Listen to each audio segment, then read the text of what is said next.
All right, and start recording in three, two, and one. All right, and welcome back to the Reserve Squad Midweek Show, a soccer podcast covering all things in the EPL from a bench perspective.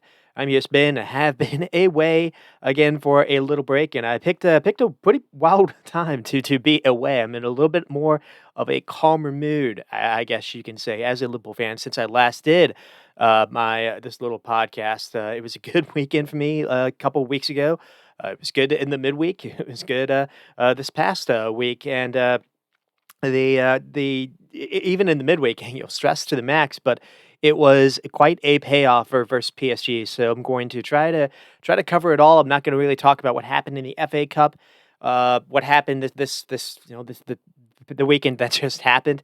I'll probably do something a little bit after that as well. Probably won't be able to get much in this one. I am a little late to be doing this, but the show is fully packed, and I want to try to get to as much as possible. As far as what happened in the FA Cup, not a ton of I guess marquee kind of results. I mean, you can't say Man United getting knocked out to Fulham. Probably their own doing. That game really didn't have a whole lot to talk about. I think they were knocked out through penalties. Uh, Probably the main thing was just the people that there was some high profile incidents as far as Mateus Cunha and Anthony Gordon getting sent off. Mateta for Crystal Palace got injured. So a couple of these things could have altered a couple of these club seasons, especially you look at someone like Wolves. Mateus Cunha has been doing a one man carry job, so you don't know how big that'll impact things. Anthony Gordon getting sent off that will impact Newcastle in the upcoming League Cup final. Which will be versus Liverpool. So we'll see how that happens as well. Alexander Isak also apparently was a little bit injured in that game, and he looks like he might miss that final as well. And so that's kind of setting it all up. And speaking of Newcastle and Liverpool, they actually just recently played in the league.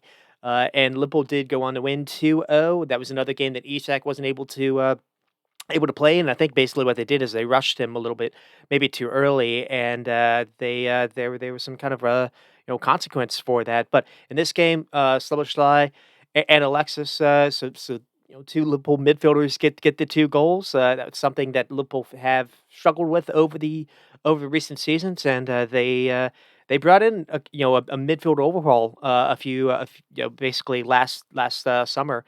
And man, has that turned out to be everyone they brought in, Ryan Gravenberch, even someone like Endo has, it's hard to really find someone that missed in that little stretch. And so here, Luis Diaz and Salah with the assist as well. Jota had a little bit of role in the first goal. This is going back a little bit of a while, so sorry for that.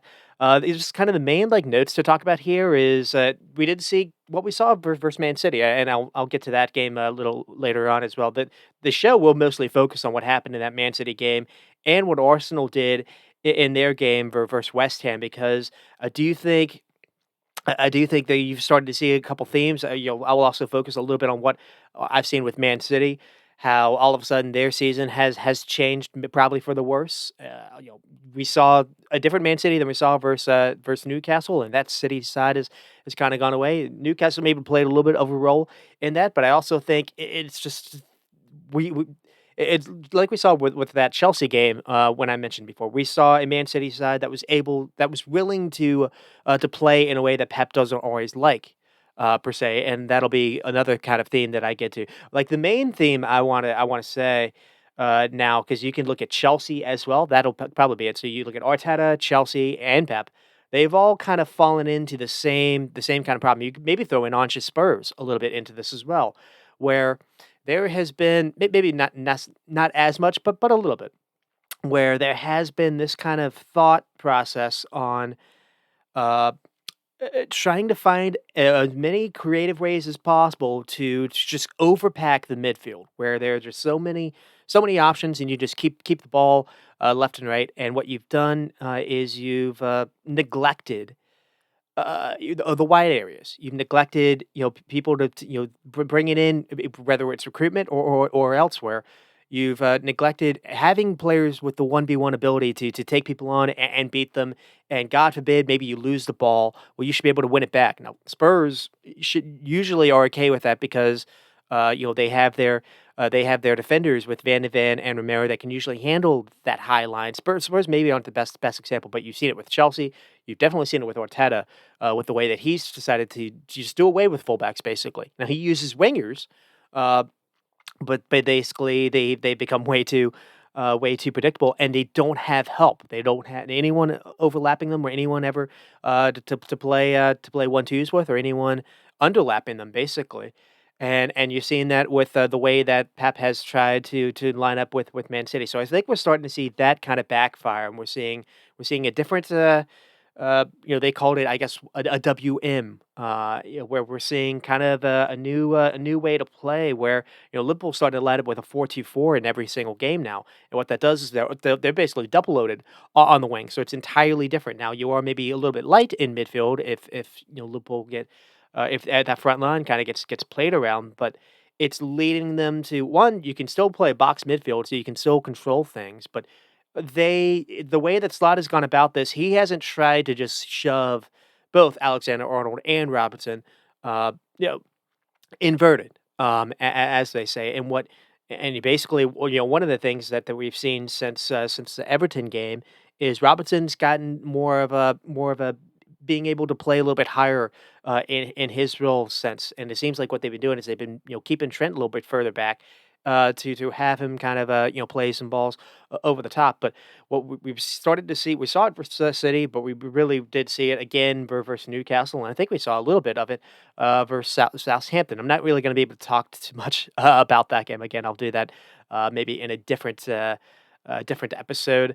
Uh, but the thing I have highlighted here is so Liverpool, they only win 2-0 versus Newcastle, but for the most part, they were comfortable, but the thing that I had was you watch because I was able to watch, some of our Arsenal and Nottingham Forest before the Liverpool game because of the time difference. It just felt you basically were watching something different, and not just different as far as a different way of playing. It almost seemed like a different kind of, I don't want to say a different sport, but just the technical midfield that Liverpool had, where they were able to just get the ball, turn, and thread things through the middle, or to go out wide, but the ball was just kept moving basically. Where with Arsenal, it was very slow. They were still able to, get the ball and move it into Nottingham Forest, final third, but from there, that's where everything would stall, and then they were just reduced to just kind of crossing things in, and Arsenal don't have a striker anymore. But I'm so used to seeing a Liverpool midfield with Henderson or Milner on the ball. And again, they did that rebuild just last summer again. They brought in Alexis, they brought in Gravenberch, who no one even knew what to expect with Gravenberch, and they've just slotted him almost kind of being the number six, the kind of the defensive midfielder in front of the back line. But for the most part, he's usually had a partner with Alexis McAllister. But even someone like a Slobosly, who was a hero versus Man City and was big versus Newcastle as well. And Liverpool haven't been necessarily playing with a striker themselves, but what they've been doing is, that Szoboszlai basically, makes that run ahead from a deep position. It gets into the box and basically becomes your striker. So he's there for a cross to find him. Liverpool weren't really, spectacular in this game, but it was enough to get by, and they did enough to get by for City, which that will mostly be the things that I kind of focus on. The other thing too is Kanate and Virgil's ability on the ball. Again, it makes it look differently because Arsenal are so good defensively as well, and I am going to do a lot of comparisons between Liverpool and Arsenal right now. The one kind of, I guess, the downside or maybe downfall that Arsenal have, because they have so much of the ball in the final third, and they do this by design. When teams sit back against them, is it doesn't really matter. There's not really a threat when Saliba or Gabriel have the ball at their feet because going to really they're not going to find a pass that they really beat you. And if, in some cases, actually, this is what West Ham did, and I think Nottingham Forest as well. Is they baited. They waited for someone like a Gabriel or Saliba to have the ball, or even a Rice. and waited for them to make a bad pass. And basically, what happened was West Ham is Gabriel makes a bad pass to back to Lewis Skelly, and then Lewis Skelly, kind of under pressure, tries to take do a little too much than he had time for, and then got himself sent off basically. But it came from Gabriel and Lewis Skelly. But in the beginning, Lewis Skelly is actually too close to him. But Gabriel makes a bad pass when he shouldn't maybe basically do that. And just the way that Van Dijk and Kanate are also play as high up as Arsenal and Arsenal's backline does, but they're able to spread the ball around a lot more than what you're seeing. And so the both and that it honestly might just come down to that as far as the things that decide this. Now Arsenal have had their injuries. It's worth being said, and Liverpool have had Salah, who has had an all timer kind of season. Uh, but I do think a lot of it just starts with the back line. Now Arsenal have been a little bit better defensively as far as goals conceded, but just the all around ability of those two center backs, I think, does need to be highlighted. As far as Newcastle in this game, I was thinking they would be stronger for the cup final if they could get Botman back, if they could get Isak and Joe Linton back. They have Joe Linton back, but it looks like they're going to lose Gordon, and it looks like they're going to lose Isak, and it looks like Botman's not going to be able to play. So we're going to see an interesting kind of a different kind of Newcastle side for that cup final, where I believe the winner actually maybe gets some kind of a spot into Europe. So Newcastle have a lot to play for there. They're not that far away actually from finding one of those Europe spots as well in the table. But you watch them, and the same theme shows up where their back line, whether it's Fabian Schär or Bird, they're just too late to recognize danger. What they do is they go into retreat mode, and then they're not quick enough to be able to recognize when to step up when a attacker is maybe crossing the ball into the box or elsewhere. And that's it happened twice for the Liverpool goals that led to that. But it also happened for Brighton. And that continues to kind of be a little bit of where Newcastle are right now. You look at where they could improve. They can improve a little bit maybe on Jacob Murphy. He's had a pretty good season for them as well. But you look at Botman and Fabian Schär. Now maybe not Botman. You look at Dan Burn and Fabian Schär as where Newcastle's recruitment needs to go. And we'll see. We'll see what Newcastle are able to do. I mean, on the wings, they seem to be pretty. I mean, on the fullback side, they seem to be pretty well stacked with Livermento and Lewis Hall. Now, Lewis Hall has had a couple of games where he's gotten the better of late, but he did a pretty good job on Mo Salah. So we'll see if, and I think actually Lewis Hall is the other one that they might be without for that cup final. So Newcastle are going to be a little bit short, a little bit light. They have someone like I think Usula that could possibly play ahead. Callum Wilson was played in this league game, and he actually had a couple of 1v1s that he could have done better. So we might see him in the final. We might see Harvey Barnes, I guess you could say. So that could be like the front line. I mean that midfield is pretty good if they are able to field it in Joe Linton, uh, uh, Tonali, and Bruno Guimaraes, but it's just everything after that can be an issue. So we'll see what that final is like, and then kind of getting to Arsenal. Arsenal were toothless again, and again, this is just kind of it's going to be a little long. So we'll try to get through it. Uh, this is the Nottingham Forest game, and again, the last time I did an episode, I thought they might have enough just to kind of get through these fixtures because I didn't think they were going to be that bad. Then that said, I completely ignored they had a way to Forest, and that was always going to be a pretty hard task, even without or even with their full complement of their attacking force, and they don't have that. But even with that full complement, I don't really see how much or how much Kai Havertz uh, helps him out here. I do see, someone like Saka and Martinelli obviously would have definitely impacted them because it wasn't that long ago where Arsenal thumped Nottingham Forest recently. I think it like 3 or 4 to 1. That's actually was a game that funny enough, Ethan Wanyori actually came on the bench and scored. But here, it just felt like they were never really going to score themselves. There was moments late on where Odegaard maybe had a chance, didn't necessarily take it. I mean, Forest just are really, really good at frustrating people. I mean, Liverpool had drew them recently. Actually, Nottingham Forest beat Liverpool in the back in November or September or whatever it was. But that was a game Liverpool made Sells look like Courtois, at least in the second game. Arsenal here just to me they didn't have the any kind of star quality. There was a moment I think in the first half where Calafiori actually did hit the post, but I just thought it was another game where you see Arteta's misuse of fullbacks, and you saw this really versus West Ham, and I think you saw it again here. And the other thing too is the way he's used Odegaard and Trossard to me has been irking me a little bit as well.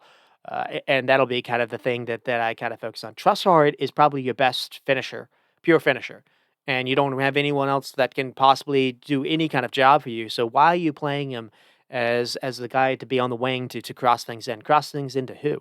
Mikel Marino isn't really a striker. The other thing too is again Gabriel, Saliba, and Rice. They're useless in possession versus a low block side. There's been all this talk now that the rap has been out how to beat Arsenal. You sit in a low block. Man United just kind of showed this a little bit as well. And you basically it's fine if Arsenal have all that ball in the final third. The only thing is, usually they are going to create some kind of chance, and usually it does lead to a block. Maybe it leads to a corner kick, and Arsenal are really good on the set pieces. But this is kind of where people are going with why they mean by that, because you don't once you're in a team that's sitting deep against you, you don't have players that are comfortable enough being able to make a quick decision, being able to pass through lines, being able to do some combinations plays. Because Gabriel, Saliba, and Rice are all very, and I will include Rice in that. That may feel a little bit harsh, but I feel like that is where we are. Uh, it's very, very side to side, very, very safe. Rice can carry it, so I can give him credit there, but it just you don't have when you're watching an Arsenal game, when they get on the ball, you can almost basically, bet on where the next pass is going to go, and it's never gonna go through the line to try to find Odegaard. Odegaard has to basically run to them to get on the ball, and that's kind of the other thing that's a problem as well. So that creates a problem. But even before, so I think that's where a lot of this has come up because even before all the injuries, even with Saka being available, there were those games versus Everton and Fulham. So which when teams were sitting in against in a shell, Arsenal was struggling to create even then. So I think just the misprofile a little bit of someone like a Declan Rice, which you paid a lot of money for. I think Declan Rice is a fine player. I just don't think him with Gabriel and Saliba. I think that's too much. I think you need to almost lose one of them, regardless of how good, all three have been individually. I just think you need to have a line breaker in your back line if you're gonna have this field tilt stuff. If you're gonna have because Gabriel and Saliba have so many touches on the ball when and they're everyone is sitting back and they're being asked to basically to start this kind of breakdown. The other thing you could do is maybe you drop Party all the way back and make him kind of the conductor. But that to me is where Arsenal have started to kind of crumble a little bit. Now that said, you're going into this game with Mikel Marino, who you brought to be a midfielder in to be your number 9. He's not a number 9. He's looked uncomfortable actually in a number of these games. He was able to get a couple goals for Leicester.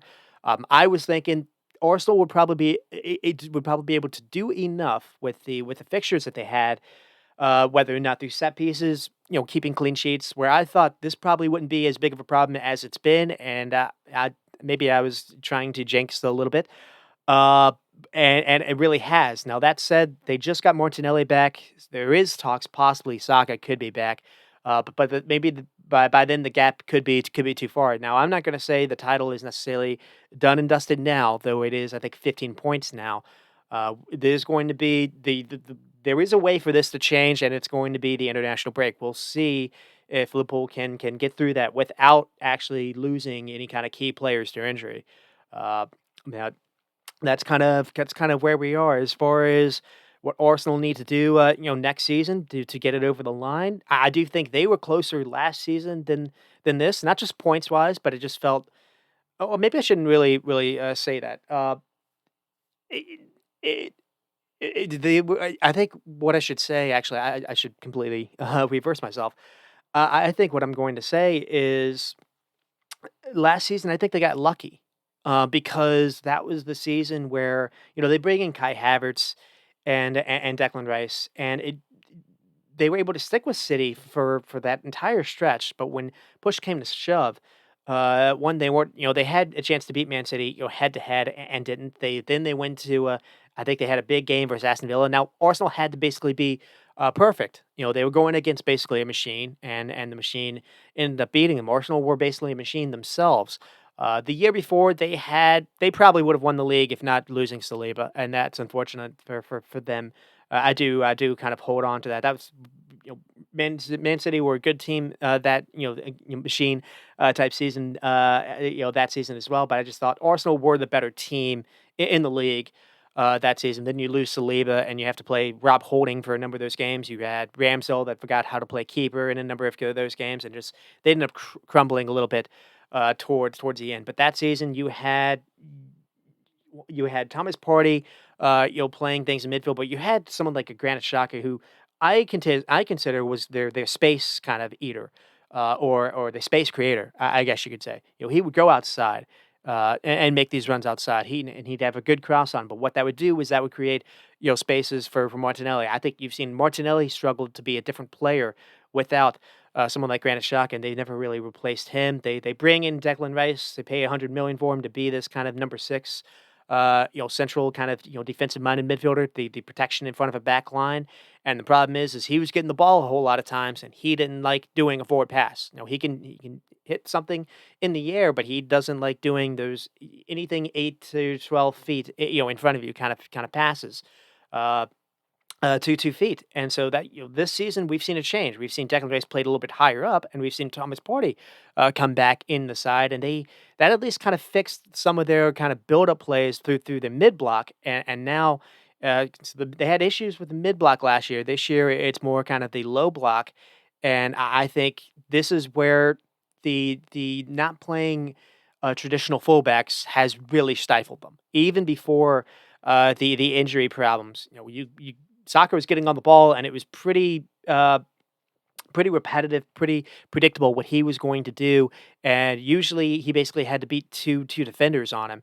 You never really had, any kind of never had Timber making those runs outside of him. Sometimes it was Odegaard being forced to do that, and I don't think that's the best way to use Odegaard. Then you lost Odegaard to injury, and that was the one kind of player that they were missing in the beginning of the season as well. But I think it's Arteta and Pep have kind of formed been their own kind of, worst enemy in that kind of respect, where they've tried to be too clever for their own good. They've tried to put in, too many center backs, I think, on the field than what's needed. They bring in Calafiori. Now Calafiore's had his injuries as well, but you've, basically gone away from playing, on both sides of the ball, on both sides of the field. Uh, you don't have, anyone making runs outside, as the fullback. Even Zinchenko was kind of the starter, and then all of a sudden he started to getting played. But even before, when he was being played in midfield as well. And they've been using they've been using Calafiori, that way. They've been using Lewis Skelly, that way, and it allows you to keep a whole lot of control. And so the thing I want to say here, and this kind of getting to my last point, is this kind of style, this kind of a philosophy, I guess you can say, is great when you have the lead and you just need to keep the ball to keep it, because then people will actually run towards you, and then you can tire out the legs. But you've got to get the first goal. You've got to have a lead for any of that to matter. And what you've seen it with we've seen it with Pep, we've seen it with, actually with Chelsea, and we've seen it with Arsenal, where they don't seem to understand possession for possession's sake. When you're not making a team move with the ball, that basically is becomes kind of empty calories in a sense. And I think we haven't seen enough running, in that kind of respect. We haven't seen enough uh, just ways to create overloads, essentially, whether inside the box or outside, or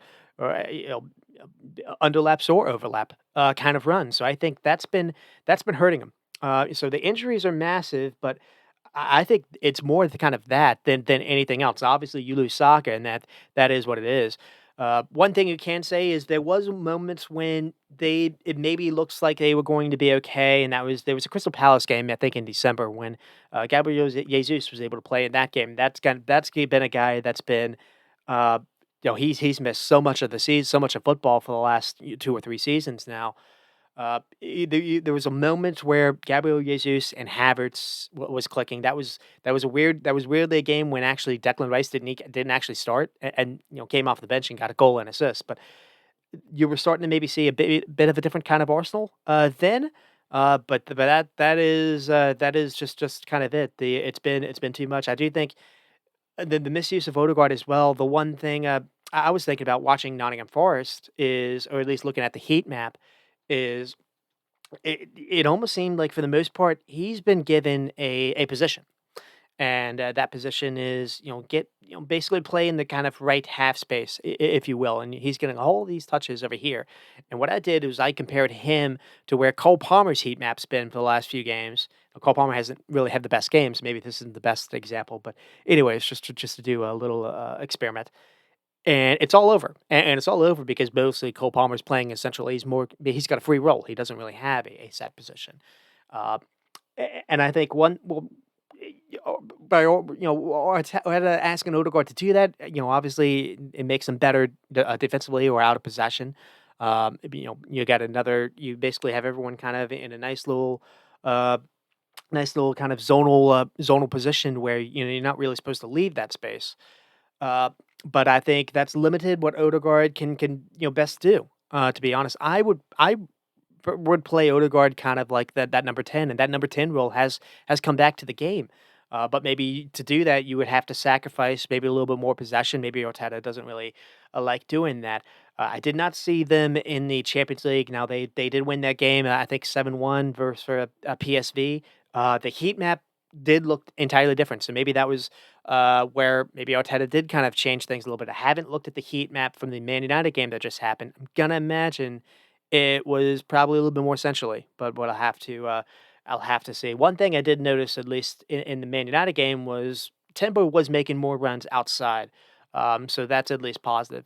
And I think the other thing you saw in the Man United game was Kieran Tierney came on towards the end, and he actually was providing some width on his side as well. And that was kind of the thing I was thinking about versus West Ham is because Lewis Skelly didn't start that game. It was Calafiori, and when you bring Lewis Skelly on, that was probably the moment where Arteta screwed up. Now, obviously, Lewis Skelly getting a red card when it's not really what you were, not really something you can plan for. But I was thinking that was the mistake. Not to go at the kid, but it's just one because Lewis Skelly's position in that West Ham game. I'll get to that later on. Is way too it's too close. He's standing in midfield almost, and it's too close to uh, Gabrielle, and that creates a problem just by itself because the West Ham defender, whether I think it's Kudus, he doesn't have to do a whole lot of running to basically get from where Gabrielle is to Lewis Kelly and back. There's not a whole lot of difference in distance there. So you by being that close to him, you're not really doing anything. And again, it's playing into what West Ham wants to do, where someone like a Tierney. If the starting position is much further out wide, if nothing else, you're forcing that defender to have to mark, a whole lot of space to cover two players in that kind of situation. But the other thing too is, Tierney, gets on the wing and actually bombs things forward. And when you have a fullback that's out on the wing, that you allows your kind of creative kind of wide player. In this play case, it would be Trossard to play more inside, and basically it forces him to get the ball closer inside the box. So I think Arteta again. I'm kind of repeating myself a little bit here. I think he screwed up in that respect a little bit. Uh, and other things that happened in the midweek, we'll talk a little bit with Man City. Maybe not necessarily much in this game. Now I'll focus on most on what happened with the Liverpool game. They basically they beat Spurs, and it was just I think it was just 1-0 kind of game. They were bright in the first half, probably could have had a couple more. Holland back, and that was enough basically to get them over the line. They weren't really convincing though. Spurs came back, and basically they needed a couple late misses in that that second half. The note I had was Kushinoff continues to play well for Man City, but it wasn't that terribly convincing. Where Spurs, I think it was Son or someone towards the very end had a moment where uh, I think they maybe got the header wrong just at the very end to possibly getting equalized, and this happened right after it looks like it looked like Holland had actually gotten a PK to wrap things up as well. Uh, a bit of a strange kind of game, but that's been both Man City and Spurs, and then Man United. Man United got a red card and gave up two comedic goals to Ipswich, but even that said, they are still able to come back and beat Ipswich. Thanks to a couple really nice set pieces. Well, I think Harry Maguire even got one at the end. I think there was an own goal in there as well. Man United. Well, here you're starting a back three to start for versus Ipswich, and then you lose someone to a red card, and it didn't seem like Amarim actually changed from that.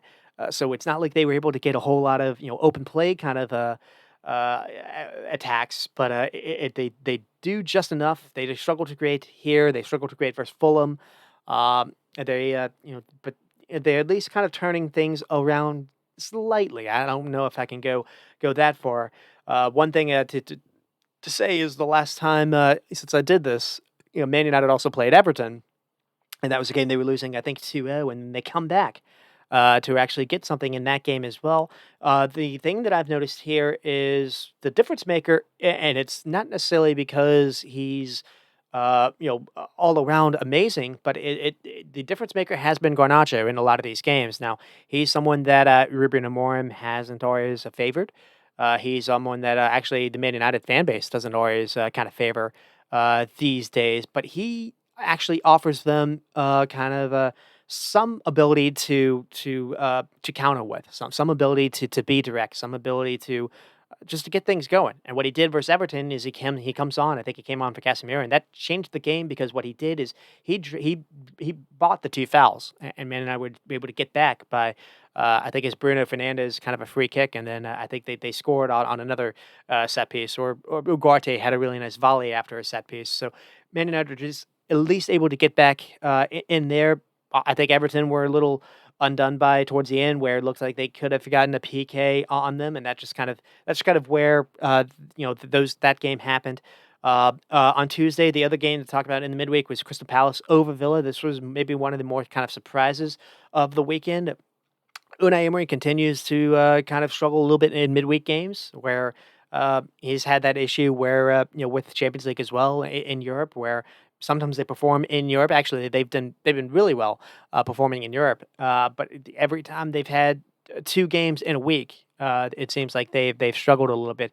And after a pretty good kind of results, bouncing back versus Chelsea, they turn around and Ume. I think the notes I have here is maybe he overthought some things. So it looked like they basically opted to match Palace's shape, and the problem for Unai Emery and Aston Villa is they don't really have enough defenders to really do that. So what they did is they used Bogarde, who's been used as almost like a Swiss Army knife this season for Aston Villa. He's been used in midfield. He's been used at fullback or right back. Here, he's one of the third center backs. Villa did have a couple moments to get ahead, but Palace exploded in the second half. Two goals for Sarr. Mateta gets another really nice finish for Mateta again. Chris Richards pressing, led to one of those goals, and then Nketiah actually got on the board after a Mitchell cross. Mitchell actually could have scored as well. Adam Wharton, got some minutes here and looked really good. So a lot of praise here for Crystal Palace here. Adam Wharton and Will Hughes actually look pretty good together. That was another thing to talk about as well. And if not for how Crystal Palace started the season, they would be in that Nottingham Forest kind of conversation as well. Now you can't just ignore what happened in the first few months, but it is worth saying just that's how good Palace have been since that terrible start to the season. That they started the season without Mateta, so you see that they started the season without Sarr as well, or at least Sarr wasn't always starting for them. Uh, it seemed like Nketiah and Mateta didn't always kind of gel together. Finally, Oliver Glasnow has found a way to get that front three of Mateta, Sarr, and Eze to have some really good chemistry and to play well together. You're also starting to see this 3-4-3 that Ruben Amorim is trying to install work as well. But a lot of that is because Mateta can hold an attack on his own, and that's why the loss of Mateta for Crystal Palace, which happened in the FA Cup game, is pretty substantial. They were able to still win over the weekend. I think they only won by a goal, uh, but that possibly could kind of derail them a little bit. Now they still are alive, I believe, in the FA Cup. So if they can get Mateta back, who knows what they can do? They've been lights out, and but the issue thing for here is Glasner, had them come playing in this system last season where it was still good as well, and they just had, Elise and Eze kind of controlling things. Uh, but for the most part, they've been playing the same kind of way the entire time. So people have been wondering, well, although Glasner can make it work, why can't Ruben Amorim at Man United do as well? You don't have the same kind of wing backs. You don't have the same kind of back line. Palace have been really good at recruiting. Bringing in Maxence Lacroix, who I'm actually on record saying I think Man United should actually look at this guy when he was in Germany. Uh, Glasnow being at Eintracht Frankfurt probably would have seen Lacroix when he was at Wolfsburg or wherever he was. They brought in well, they in the beginning it was Chalaba, but that he hasn't since worked out. But they've done really well with their recruitment. They lose Elise and they target someone like Ismail Assar, who was in France, but before he was at France, he showed he could handle the EPL when he was at Watford a couple of seasons ago. So he really has been one of the signings of the season. To be honest, he's starting to really cook for them. As a back, they haven't had Adam Wharton the entire season. They've been able to kind of get by without him. He comes back in this game, and he's just so good with his delivery, and he knows where to go with the ball.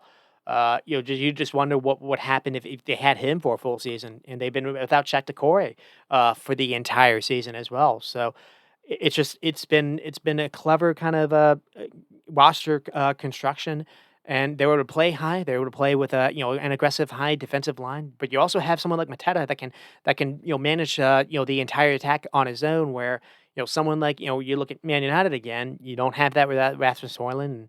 And, maybe Xerxes sometime can grow into that role, but he's struggling a little bit as well, and you don't have nearly the same kind of pieces. So that's the reason why it's working for Crystal Palace, not working for Man United. Crystal Palace also aren't really a team that is really caring about controlling possession. They are counterattack for the most part, and that's not the easiest thing to do at a bigger club as well. So that's maybe another reason why it hasn't always worked. But I do think a lot of it more is the personnel that Crystal Palace have, and it's weird to say that with someone like Man United, but you look at the front three with Mateta and Eze and Sarr, it's hard to not say that with Man United playing the roster that they are, or the formation that they are, or all three wouldn't start over Man United if that was if the roles were reversed. So that again, that is something to say about Crystal Palace's recruitment, and it is something to say about Man United's shape as well, in my opinion, because Man United have spent a whole lot of money to not necessarily have that be a problem. But so Crystal Palace on a bit of a run. Brighton are on a bit of a run as well, and they played Bournemouth, who are also kind of trying to get into that top four Champions League or Europe kind of spot. There are so many teams that are kind of bunched in the table between basically fifth and ninth, where who knows how this is going to flip. Uh, but Brighton and Bournemouth played each other and played pretty interesting game back to back. I think Brighton ended up winning 2-1 thanks to. I think Yao Pedro was threw in goal after a really nice ball by Diego Gomez. Pedro was able to convert the PK. Then Clivert had an unbelievable goal to make it 1-1, and then Danny Welbeck with a nice, clever little finish to make it 2-1 after clever kind of pass by Jorginho Rutter.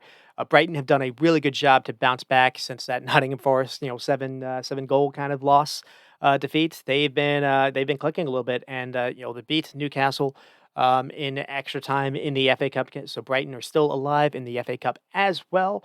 Uh, you know, Fabian Hortzler has come in. No one didn't know what to really expect with Brighton. They did spend $200 million on in the summer, so no one, you would expect Brighton to at least be somewhat interesting. And it's taken a little while for him to kind of settle on a fixed 11. But we have started to see a different kind of Brighton. We're seeing Menta kind of used almost like a fullback or a wingback at times. Sometimes they're going to almost a back five, out of possession, but they're really good at countering. And you counter, you have someone like a Matona, you have Menta on the other wing, you have either Yao Pedro or Jorginho Rutter, and you have well back to maybe finish your chances as well. And they've been pretty good through the middle with Carlos Baliba as well. The other thing too is they've lost Lewis Dunk to injury, and since then, Adam Webster has come in, and him and Van Hecke have actually been pretty good at just kind of being a back line together. Now, that's one of the reasons why maybe Brighton have been playing a little bit differently is they've been sitting back a little bit deeper, so you don't have to play them. They don't have to worry about playing in a high line. They've been playing maybe more kind of a mid block per se, so it's less kind of running in behind them. So that's maybe kind of helped them out a little bit. It's a different Brighton than what we saw with De Zerbi, but you are starting to see the passing patterns really show up a little bit. You saw that versus Southampton, but you saw that show up for Southampton with some really clever, through balls. You saw that with Chelsea. A couple of weeks ago when Brighton played Chelsea, and they were pretty good versus Bournemouth as well. And this player Diego Gomez has come in.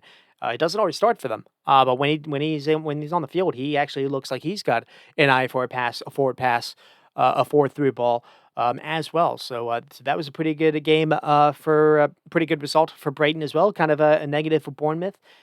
Bournemouth is starting to have maybe some injuries to affect them, but they are also starting to get some players back. I think Evan Nielsen is back for them now as well.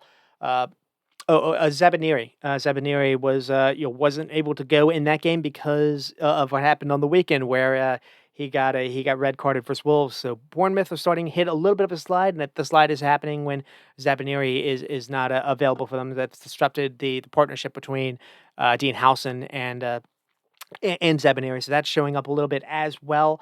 Bournemouth still having a fantastic kind of season. Whether or not they get into that top four, or whether or not they get somewhere else, they definitely have taken some strides. We'll have to see if they're able to keep their team together, because again, a lot of people are going to try to be all over them, but that's worth something else entirely going forward.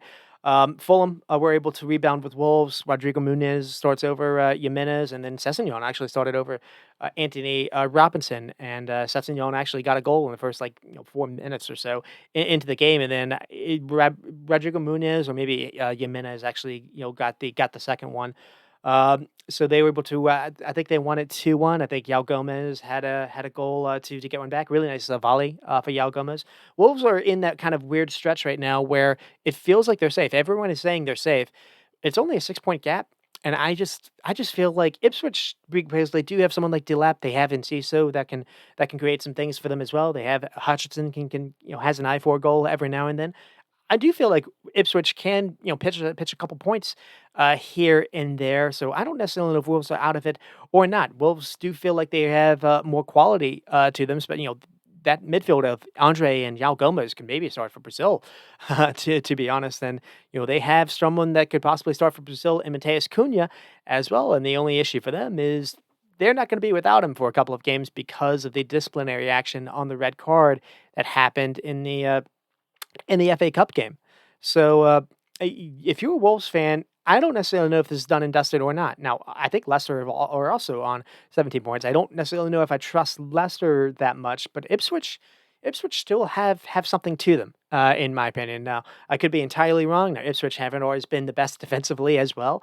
Ipswich also, since I've last done a podcast, got destroyed, by Spurs, and didn't offer any kind of threat versus Man United, and that was a Man United team that were playing down a man as well, and you lose that game. I think you were also leading at one point, so that's not necessarily great. They need to find a way to rebound there. But who knows if Ipswich can do it? But it's only 6 points, so everyone's kind of saying it's done and dusted. It's done and dusted for Southampton. I don't necessarily know if it's done and dusted for Ipswich yet. Speaking of Southampton, Chelsea beat them 4-0 in the midweek as well. The kind of headline here was Chelsea get 4 goals. Cole Palmer not on the sheet. Could have had a hat trick actually on his own. A couple put on his plate that he just he just wasn't able to finish. He's actually in a bit of a mini slump, and apparently today he just missed a PK as well in the Leicester game. But instead, the heroes, at least in this game, were Neto and Nkuku, and possibly Jadon Sancho starting to finally get some form as well. But Chelsea are another team that they're without Nicholas Jackson now, and without him, they're kind of struggling a little bit for an identity. Because Nicholas Jackson, you could rely on him to make runs into channels. You could rely on him to create spaces for Cole Palmer. I don't think it's a coincidence that since they've lost Nicholas Jackson, Cole Palmer is gone on a little bit of the slump as well. Chelsea able to at least respond versus since that Aston Villa game. So that was at least something here. I mean, it is Southampton. You're expected to probably do this versus the worst side, but it is at least something here. And then to get back over the weekend, this is the one that I'm probably going to spend a little bit more time on. Liverpool do go to the Etihad, and they do beat Man City 2-0. Szoboszlai and Salah with the goals. What a ball by Trent for the second goal. We'll get to that a little bit later. And he had a game where basically everyone saw his best and maybe not so best as far as defensively, because Doku kind of took him to the shreds a couple of times. Szoboszlai also set up the first goal, so really big moment for him. He was kind of the headline. Salah as well. Liverpool score on a set piece, which was fitting because that had been something that they had not done the entire season, basically. That was also fitting because this game a year ago ended, well, I think it was 1-1, where uh, Man City scored something similar, where they did something a little clever for John Stones with Kevin De Bruyne. Um, so it was, that they get the goal, to finally get the lead. That happened in a moment when they had probably only had their first attack after the first 10 minutes or so. They were playing without the ball. Let's just kind of say that. I had other notes where I did not like the way that I was watching it unfold, but every time that Jeremy Doku was able to get by Alexander Arnold, or Savigno was able to get by Robertson, there was never really anyone really any threatening into the box. And so Man City went into this game without Erling Haaland, and in the end, I think that ended up basically showing up a little bit as well. So whether or not Slot kind of saw this and he figured it's not going to be that big of an issue, you would have expected maybe Marmoush to get on the end of some of these runs, and just they weren't really able to find him. I don't think they used him properly. It almost seemed like they were using Phil Foden as kind of the false nine, almost like the decoy. Phil Foden wasn't really able to get involved either. Uh, Kevin De Bruyne, likewise, it looked like he was trying to. Kevin De Bruyne was used to kind of make some runs out wide to maybe kind of make the shape a little bit different. And in the beginning, that was causing some issues as well. But it seemed like as the game went on, Kevin De Bruyne's legs kind of went away as well. And Man City have all this possession, have all these touches in and around the box in the penalty area. I don't remember what they had as far as shots, but you don't really remember Allison having to do a whole lot as far as saves.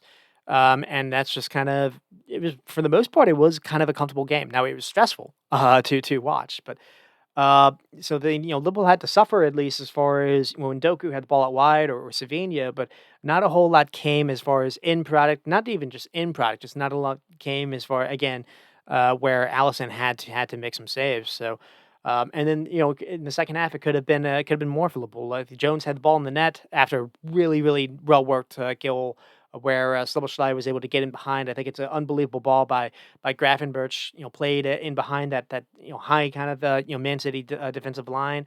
That was a case where Man City's defenders were just completely caught out. Whether it was Gavardiol, whether it was Diaz. Diaz has since come on at that point and just completely no man. Nowhere to be found. I think Ake, started that game, and he was kind of a little bit, late to recognize danger as well. That's been Man City this whole year. It's usually that's what happens when a team goes through a big slump like they did after November, where the back line hasn't been cohesive, hasn't been good with the ball, hasn't been able to defend in a high line. Kushyanov has come in and done at least something to address that, but it's not enough. And he's just kind of one player, and it seems like they need to kind of do some roster construction everywhere. The midfield is just so easy to play through. It's not like Man City are able to really turn Liverpool over. For the most part, Liverpool had only 30% of the ball, but they were able to do what they wanted with it.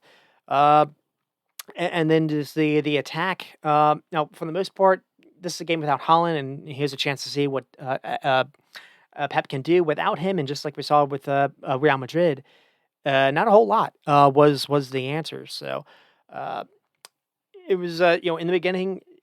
This game honestly could have gone two ways. I mean, I was worried watching this. There were a couple of moments where again they were Man City were getting some joy with Kevin De Bruyne being able to get free, where McAllister couldn't run out and stop him enough. Where there was a couple of moments to play people in behind. God, they're able to get Savinho and Doku in these good 1v1 situations. And I think the issue for them was either Gvardiol or Rico Lewis never really being able to offer a whole lot of support. So it wasn't really like Robertson had to fear about someone, making some overlap runs, behind him or elsewhere. Sometimes when Trent Alexander was getting played through, there was always Kanate or there was always Brian Gravenberch able to help out there. They could basically focus on the player on the ball. They didn't have to worry about anyone making a different kind of run, and so that's where I do think Pep got this a little bit wrong, and Pep's gotten this wrong for a while. So it got wrong there. I think Pep got Foden wrong. Foden felt confused on his role a little bit. Again, it felt like the idea was maybe drag a defender out of position. Sometimes he was dragging Van Dijk to run really high upfield, but there was never anything to anyone making a run behind him. There was one moment in the first half where Mamush did make a run behind, and just I think it's Ake in the ball. He doesn't see it, and Mamush actually gets really annoyed and doesn't really make a run after that. So when people make runs like that, they want to get fed, and that's been Man City. They haven't been afraid of playing that kind of ball, for a while, but it has stopped here. Kevin De Bruyne on the ball. Normally he plays that.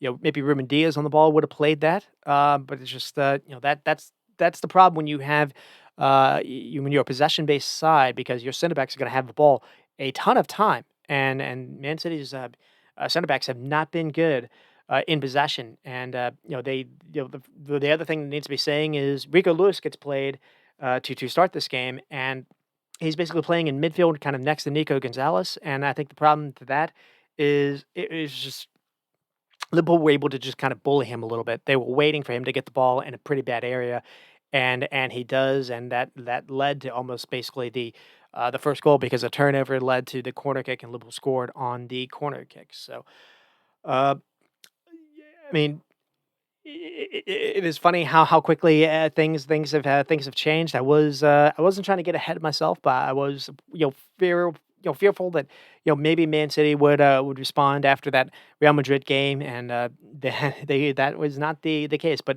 no Holland, and you see there's been a lot of talk for the last couple of years that maybe Holland makes Man City worse. Uh, you know, maybe you could find someone different than Holland, but at least when Holland isn't playing, this side just doesn't know what to do. And that was apparent as well. It was only a couple of years ago where Pep was playing someone like Bernardo Silva as a false nine, or even a Gundogan. They didn't really have a striker, but they seem to play a little bit differently as well. So that is just where we are. And then with Arsenal, so this is the West Ham game. Fans were, huffing, coming after Liverpool online. I was buying into it a little bit because I didn't think the schedule wasn't that bad. Didn't set up that bad for them. West Ham under Graham Potter, they hadn't really won a game under him since. But they did, show something, the second half versus Brentford, but the first half, they were absolutely destroyed. So you didn't know what to really expect, and I didn't expect this kind of formation because they didn't even start Evan Ferguson. They basically went with a back five, and then three in midfield, and then Kudus and Bowen just up top. Full counter, and basically they don't get a chance in 20 minutes into the game where finally they're able to get Wan-Bissaka forward, and Wan-Bissaka actually did well to run past Calafiori, and then did well to actually find Bowen, and Bowen actually just got that wrong, but that was the warning shot. And a couple minutes later on, that basically was what happened, where Arsenal did concede. Uh, Arsenal again poor in the attacking phase. You pass it to Odegaard, and Odegaard's immediately surrounded. Doesn't really have a whole lot of options. He tries to find Timber in the box. Cresswell reads it. Cresswell was played in that kind of back three, and he did well to just kind of step in front of the ball, and he wins back. And then West Ham basically just break up field, and it is Wan-Bissaka again. So poor tracking back by Rice on Bowen as well. Uh, Calafiori is in pretty good position. He just doesn't. I don't think he recognizes Wan-Bissaka as being able to get this cross off, or basically able to create the danger. But the other thing too is I have a note that it's poor recognition by Gabriel as well, because he could have helped out Calafiori, and instead he's just kind of waiting, he's waiting in the box, not doing anything. Uh, West Ham don't have any attackers. Maybe that's the reason, but basically he doesn't see Jared Bowen making a run behind him. But I think it's bad for two reasons. Because one, he's just kind of stagnant, and two, when the ball actually is crossed towards him, he almost ducks. So that doesn't help either, and I just don't think he thought Bowen was behind him. Bowen makes a 70-yard sprint upfield, and he's rewarded for the goal. And I don't wanna necessarily say it was coming, because there was that Wan-Bissaka charge earlier, but for the most part, West Ham were not able to offer a ton of threats. Arsenal did have a number of shots themselves. A lot of it was blocked. There was a moment where I think actually Bowen actually had a really big block on Declan Rice. There was a couple moments where they were able to get Mikel Merino the ball in the box, a couple knockdown headers, and just there was never anyone following up. So that's kind of just where they were, and then what happened in the second half is Lewis Skelly just gets there's a situation where uh, the him and Gabriel are just way too close to each other, and Gabriel sends him a pretty bad pass. Lewis Skelly doesn't do enough. Maybe he thinks he has more time than he does, and Kudus flicks it off him, and basically Lewis Kelly retaliates and tries to uh, because I think Lewis Kelly sees that David Raya is way off his line, and brings him down. And it wasn't called a red card in the first place, but on the replay, it was the VAR people were like, it probably is a denial of a goal scoring opportunity, and the only reason is because Raya is so high up to start, and you don't understand why this is happening, other than Arteta thinks it's a way to be clever. It's a way to have an additional kind of outfielder basically on the ball. But I just think you're trying to be a little too cute here, and it got them it bit them versus Bournemouth earlier in the season, bites them here as well. The other thing too is Lewis Kelly comes on, and that was the moment where again, someone like I have in my notes someone like a Kieran Tierney probably would have done a little bit more. So that's kind of when I get to Arsenal, the focus is I talked about how the actual style of play has been poor, but even before that, you go back and you go back in December, they lose Saka, and I thought at a minimum they're going to do something in January to at least address the Saka injury, and this is before they lose Kai Havertz. And, there are a couple people have did some moves. Aston Villa, brought some people in, and I was just wondering, if nothing else, why wouldn't you do some kind of a loan? Kalu Muani was out there. Everyone's seen Marcus Rashford and Asensio, what they've done for Aston Villa. You know, Someone like John Duran actually moved to Saudi Arabia. I was a little bit surprised that Arsenal didn't move anything at all. And the fix was to the Kai Havertz injury was to basically play your defensive midfielder to be your number nine, Sterling on the bench, and you're relying on a 17-year-old to be your difference maker. And Ethan Wanyari did well versus Leicester to be said, but Leicester a different animal. And for the most part, once West Ham got the goal, they were already sitting back. They were already making things really, really tough. And now they're allowed to just everything is at their tempo. And if anything else, it actually could have been more for Leicester. Mo Kudus really came to life in that second half, where he was just so strong on the ball. Probably actually messed up a couple chances on the counter. So the note I had in this game was if you had to be an Arsenal fan, you were just watching the same thing over and over again, where you never really saw where an actual action was going to come from. If Odegaard got on the ball, he's immediately harassed and just you never really saw. You saw Timber kind of doing the same thing that you saw Calafiori doing, where just everyone is scrunched up in midfield. So you have the numbers there, but it doesn't really matter if you have the ball there because you're not really dragging the defense to run out to you, and that kept happening. Um, you had the wide outlets open, but that's one when Yori is out there, and then two. Trussard, and those are the people that you want to finish your chances, not just to kind of cross things in. And West Ham were able to handle the set pieces and able to handle the balls crossed in. So, and then you go away to Forest, and basically the same kind of thing happened there. And then another manager that has struggled with that is Chelsea with Maresca, and just another manager that doesn't like using fullbacks properly. In this game, actually, he used Reece James almost in midfield, which was interesting to at least in some degree.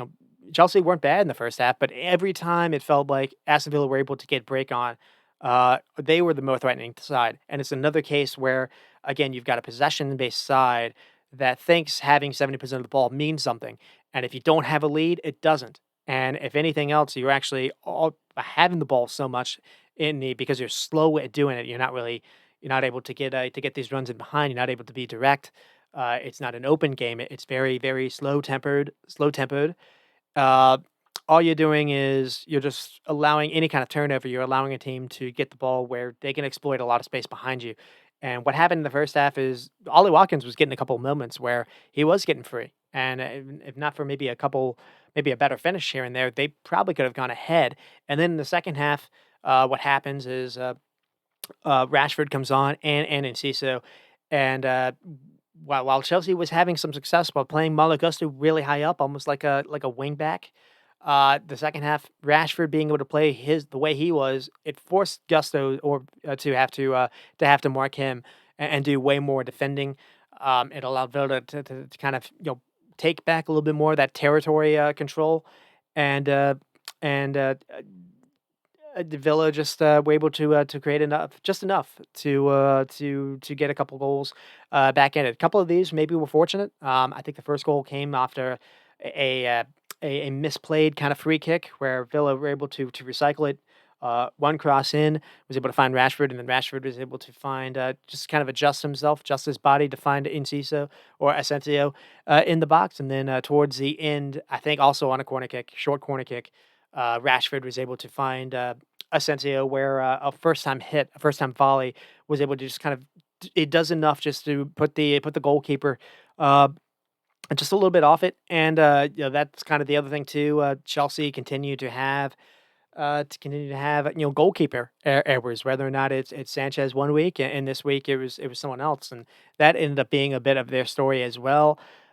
In this case, Cole Palmer was trying on the right. Neto is the false nine. Wasn't terrible, but it wasn't necessarily great either. By playing Cole Palmer off the right, you really did need to have uh, Gusto to be able to be really high up to offer that width. And in the first half, it was okay. In the second half, Gusto wasn't able to do that because Rashford came on, and Rashford was very, very good in his little cameo. And the only thing to say about him is he's still not a starter for Aston Villa. And sometimes Unai Emery is maybe being a little bit too cute because he's only a lone player. Maybe uh, Emery doesn't really want to rely on the lone player, but he offers them, something else that really no one else has. And I think him and Watkins have a pretty good combination together. Watkins likes making runs into channels. Rashford and him can switch off a little bit on each other. Where I don't really feel like they have that with with the Jacob Ramsey or whoever their other options are. Uh, so Villa are like ninth in the league, and they I forget what they did I think they have a 3-1 lead in the Champions League now, probably set to advance in the second stage. Their second stage of knockouts. They're only what is it? 5 or they'll only be 5 or 6 points back from where they are to being basically in the top four race. Again, maybe it's only four. So they're ninth in the table, but they're not that far away. Villa still have a chance to have a say in this, and so that'll be. It didn't help what they did. They turned around and lost pretty bad to Crystal Palace, but that is just where they are there. And then the other kind of Champions League watch, as you can say, is Chelsea falter. Could Nottingham Forest or Bournemouth kind of take advantage?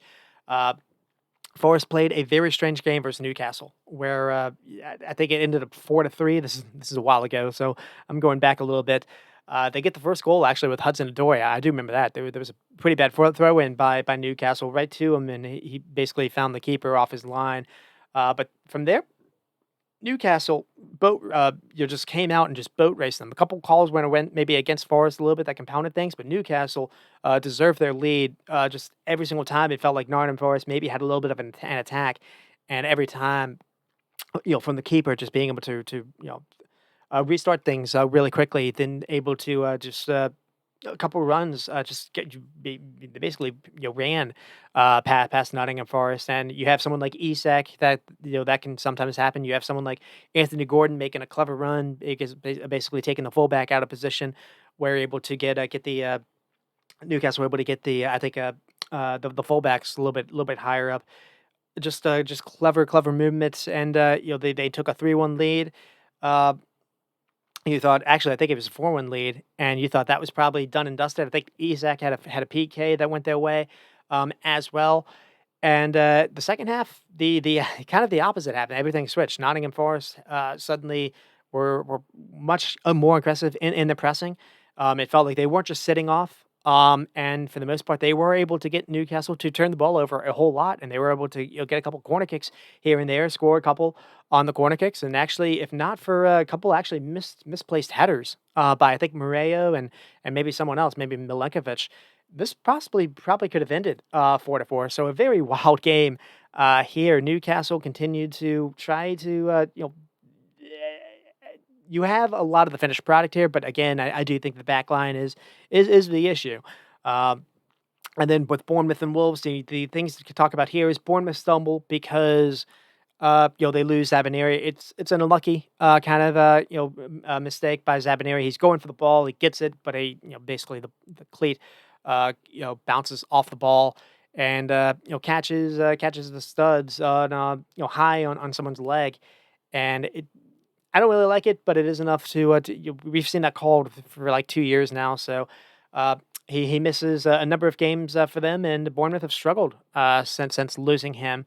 So Wolves were able to win the game with a Mateus Cunha finish. Probably could have gotten a couple more. Bournemouth did okay playing it down a man, but just not enough to create uh, the just without a player.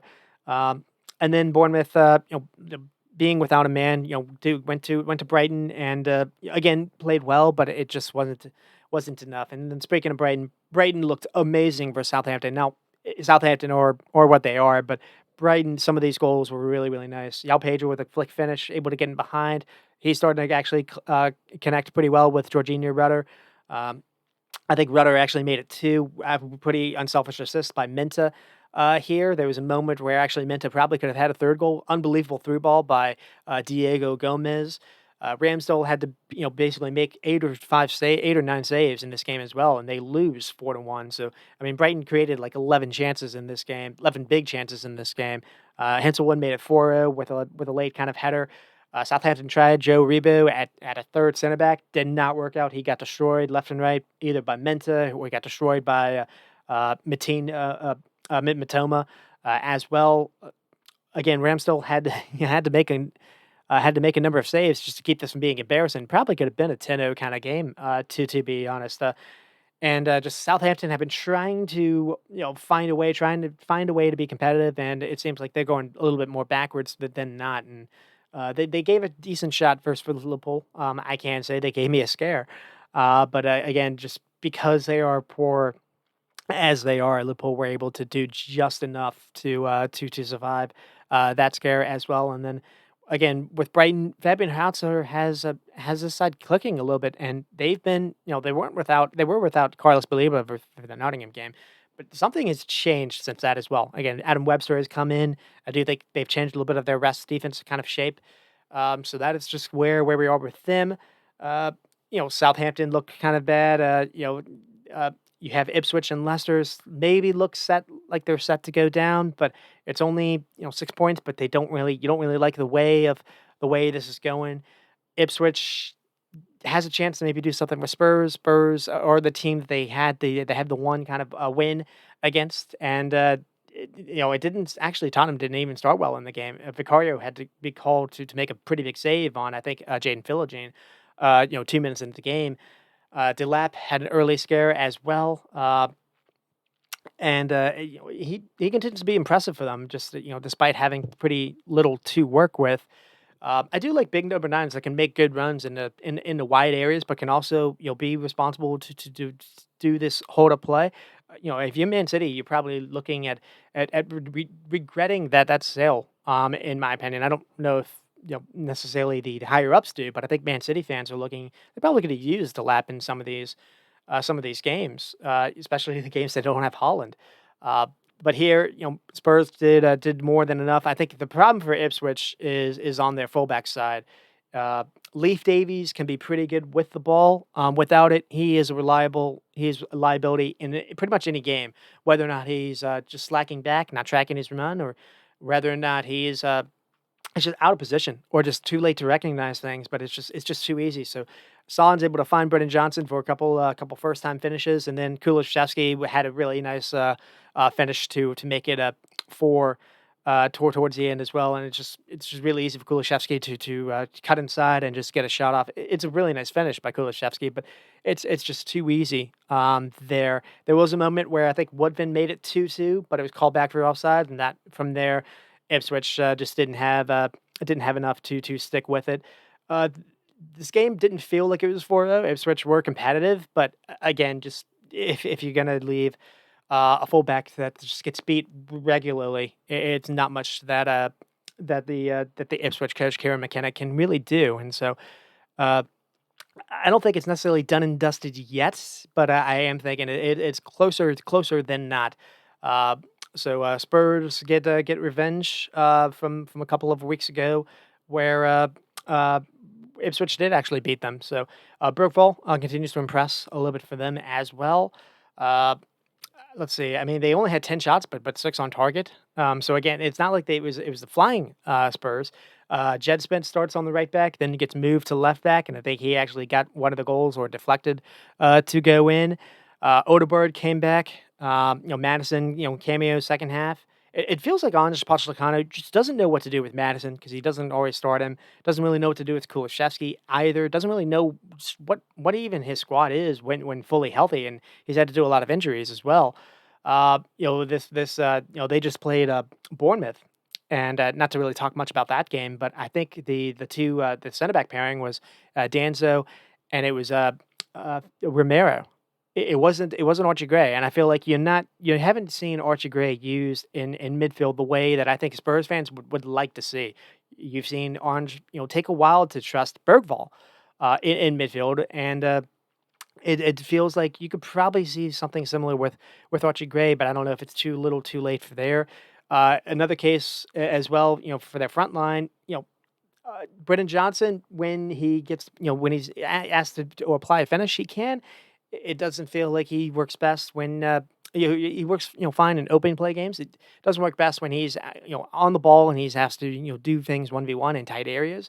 The other thing too is the one player that does is Son, and here he was able to create and because of that, you're able to get a couple of goals that way. But he hasn't always been able to do that. And then the other thing to end with was Leicester were a meal for Brentford on Friday, a couple of weeks ago. Again, going back, Damsgaard with a really great assist, and Bremo, Norgard, and Fabio Carvalho.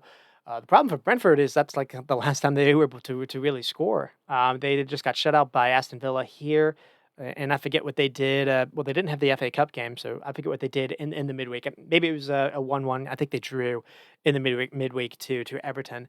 Um, so Brentford continue to be kind of a little bit in limbo, but they're safe. You don't really have a whole lot to play for. Uh, Brentford. I think what they can do is they can celebrate. They can celebrate Damsgaard. For this season, they've unlocked in Bremer a little bit as well. Wise has been pretty good for them here and there. They've been pretty good with Kevin Shada as well. He started to pitch in for some goals, but Damsgaard's been kind of their unsung hero because he wasn't always starting for them last season. And he's been really, really clicking. He's been a nice little, kind of a fourth attacker, if you will, able to create for them. Other results, I have Crystal Palace and Fulham. Let's see. This one ended. Crystal Palace beat Fulham, and where Fulham didn't have a single shot on goal, so it's hard to really score that game. It's hard to really score that way. Palace were exceptional defensively. I've got a note here where all three center backs were really good at just being really, really aggressive and really high up. Uh, and then I think either Mateta has an unbelievable finish. It doesn't count, but Mateta then has a really nice, clever dribble, and then is able to create for Munoz, who is able to finish for their second goal. Eze was very good in these moments, in these little pockets as well. And then the other result to talk about was Man United and Everton. The David Moyes derby, where for 70 minutes it probably was ecstasy for David Moyes, who hasn't always done his best for Man United. When he was at West Ham, he struggled for Man United as well. It gets 1-0 by Beto, 2-0 by Decore. Onana made a spill. And then you thought, well, this is probably going to be pretty easy for them to see it out.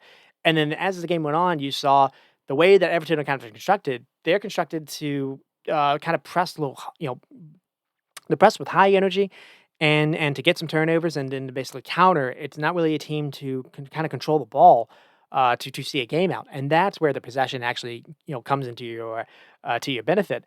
And what happened as well was David Moyes had to make some subs. Lindstrom gets hurt, has to, and basically Ashley Young comes on for him instead, and this ends up showing up because what happens is Ashley Young tries to go for kind of a 50-50 kind of duel, and basically leaves his spot to go run to a 50-50 ball in the box and misses. And basically, Man United basically a counter down that side and counter down that wing, and that's what ends up leading to the Garnacho a run and basically the Garnacho foul. And then I think Ashley Young actually drew the second foul that led to United's second goal. Uh, this was a case where Bruno was moved a little bit deeper in the midfield as the game went on. Ugarte was able to. I think Casemiro started. Ugarte, was able to come in. After that, Xerxes, played all right. Not necessarily terrible. There were a couple of good things that you could say about Man United, despite it not being necessarily the best result. But really, it's because they saw out the second half much better. But that said, a lot of this came from a couple free kicks. Everton not be able to handle a couple free kicks, and then at the end, Onana again with another bad spill where Ashley Young tried to buy a PK. I think whether or not he goes, he's basically buying it. I do think there's a shirt pull. I do think you probably could have kept that, but they don't, and a bit of pull, a little bit of pill for Everton that seemed to kind of halt their progress a little bit. They drew points first, or they dropped points versus Brentford as well, and then I think what did they do on the weekend here? I think they also drew points, dropped points on yesterday. So um, David Moyes has done enough to where he's kept them up, and that's probably what all he wanted to do. Uh, and speaking with United, I do think the note I had here was I think you could possibly look at what David Moyes has done with Everton, where you can maybe see what Ruben and Warren could do here, where you've got Decore and Xerxes kind of doing the same role. Uh, you have Mikolenko and Patrick Dorgu, being higher up, and your back four turns into a back three. You have Garnacho, kind of your Lindstrom in that kind of respect. You have Bruno in the Harrison role. Uh, the but that's kind of just where it is. It would require Amorim to actually change this up, where it doesn't feel like he's going to do that. Mazurai in the center back role hasn't really worked out. I don't really love Harry Maguire and Delict being played together, but at least actually Harry Maguire was kind of the hero versus Ipswich. Delict actually has been kind of okay when he's had the right kind of people around him. He's had a pretty decent second half of the campaign. It is kind of grim though. Man United I think are 16th or 15th in the league. They just want the season to end with. It looks like yeah, I don't really know what they're going to do with Rashford. Rashford's out on loan. Um, I don't know if Antony is out on loan either, but they shipped him out. Feels like a lot of people could be moved in and out of here. Ericsson, Casemiro, get them off the books. It looks like Kobe Mano might be someone that's actually looking to get a move as well. So there's going to be probably whole lot of turnover, and when you finish 16th or 17th or whatever it is, where they end up with not 17th, 15th or 16th. That's not what you want to be if you're a Man United supporter. Not where if you're a Man United kind of owner, because of the wage bill. They've got like the fifth highest wage bill in all of Europe. So it has been almost this has kind of been coming. They for even when they were somewhat getting decent table finishes, they kept putting things off and bringing in Cavani, bringing in Ronaldo. It was bringing in Ericsson, bringing in Varane, bringing in Casemiro. These were players that were already kind of on their hind legs, and then they kind of did the reverse. They went crazy young, crazy with a crazy I guess potential in Rasmus Hoyland, which they spent a whole lot of money for, and he just has not worked out since joining. The recruitment hasn't necessarily been there, and you bring in a coach that plays a certain way, and not only plays a certain way, doesn't play any other way, uh, and he keeps trying to it's made them better defensively. You can't say that they aren't. Onana's had not having 20 shots on his goal every single game week, but. Uh, Even going back to Ten Hag, going back since last January, this is a club that has been, relegation level. And I think you're just kind of seeing you're seeing that reverse. You're seeing the what is it? The mean revert to the median revert to the mean. Whatever it would be. You're seeing what basically the what the evidence is suggested for basically a year. You're kind of seeing that. So that's where we are there, and see how we're doing for a time. Um, it's not that bad. So, I mean, I don't necessarily need to do the full rundown of what happened in the Liverpool game with Man City. I mean, it starts off with Trent again, kind of getting burned a little bit with Doku, which I talked about. There was an early Kevin De Bruyne cross out wide, so Kanate gives up a corner kick there.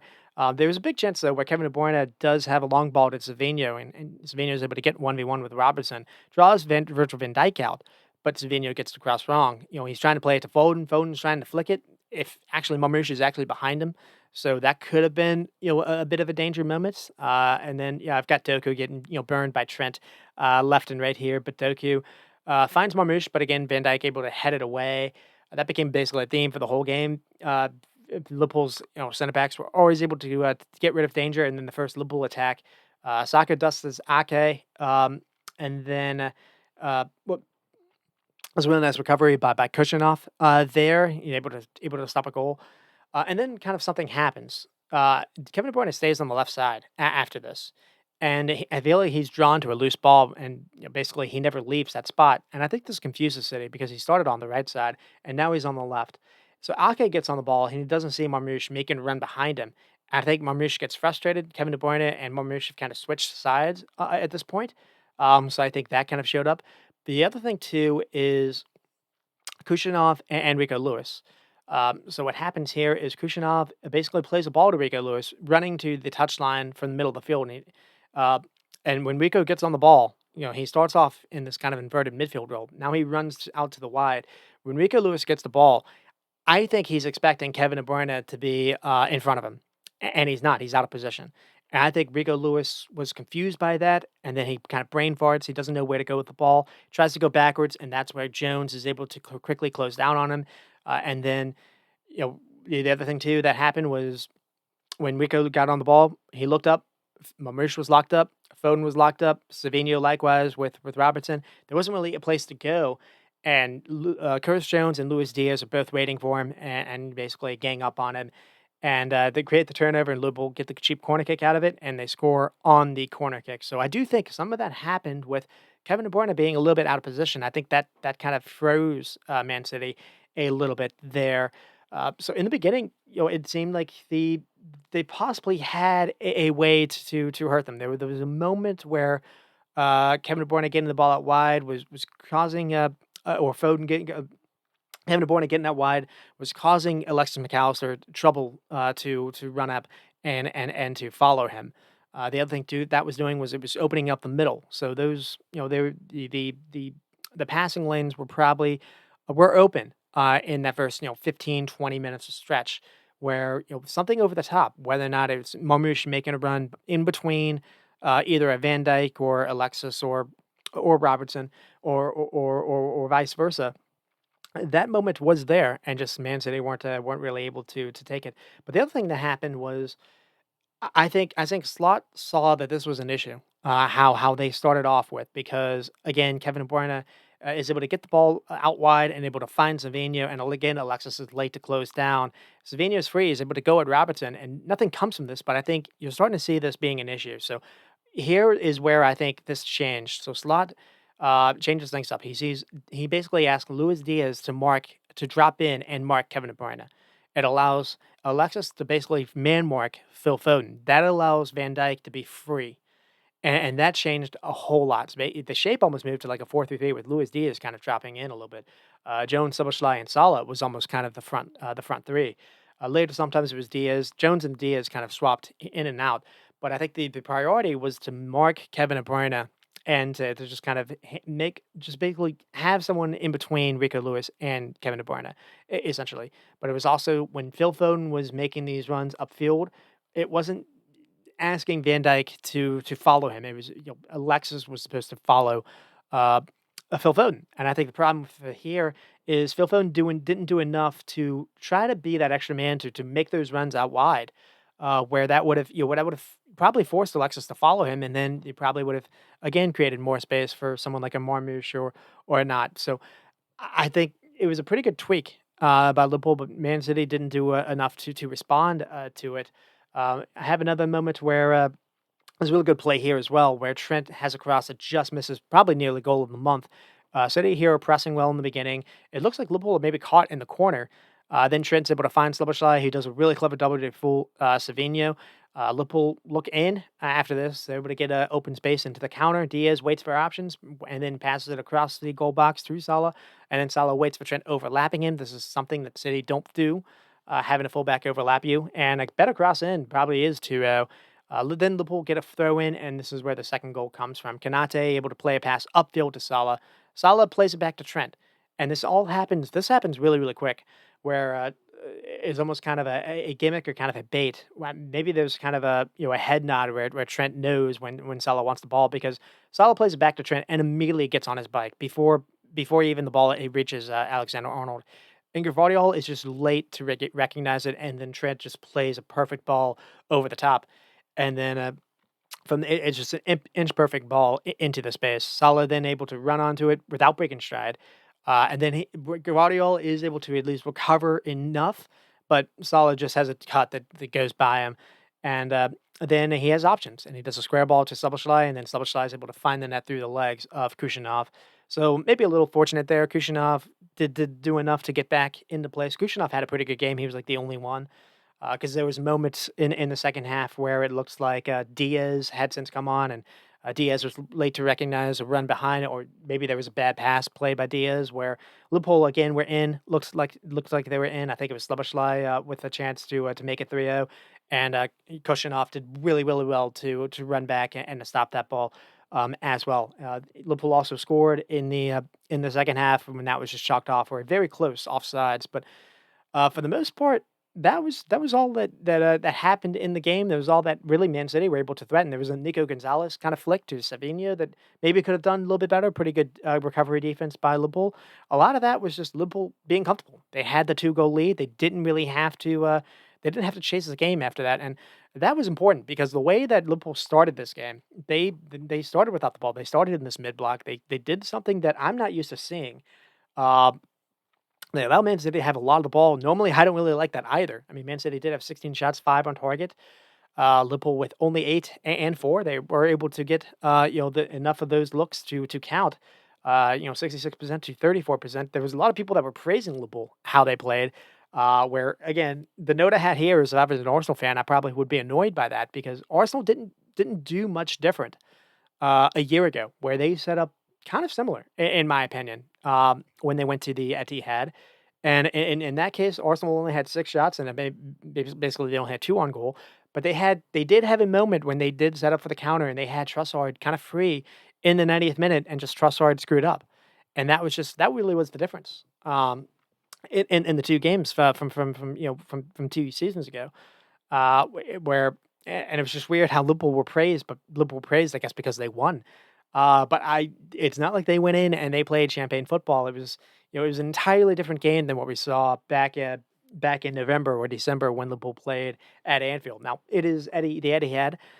The other thing too is Man City without Holland, and this would be a case where had Man City gotten the first goal, this would have really been a struggle because Liverpool did not set up in a way that would have been beneficial for them to be able to have the legs to be able to play this way. That would they would have forced they would have forced to Man City would have forced Liverpool uh, to follow them and to really bleed the legs dry basically. But it didn't because they got the first goal because they got the second goal as well. Liverpool basically were able to play the rest of the game on their own terms, and Man City again had lots of the ball. Doku, was able to go at Trent a ton, but I feel like the weird part is Trent got the better of that exchange because of the delivery that he was able to possess. Uh, Lots of times when it felt like Man City maybe were going to press Liverpool into a mistake, Trent was always there to bail him out. So that's just where we are there. The note I had here is it's not done and dusted yet, and this is before the Newcastle game, so a lot of things have happened since then. Um, Again, just it was not it wasn't the most entertaining game, at least for the neutral. I was in an entire nervous wreck during the game. I'm not going to lie about that. I didn't like the way that they were playing.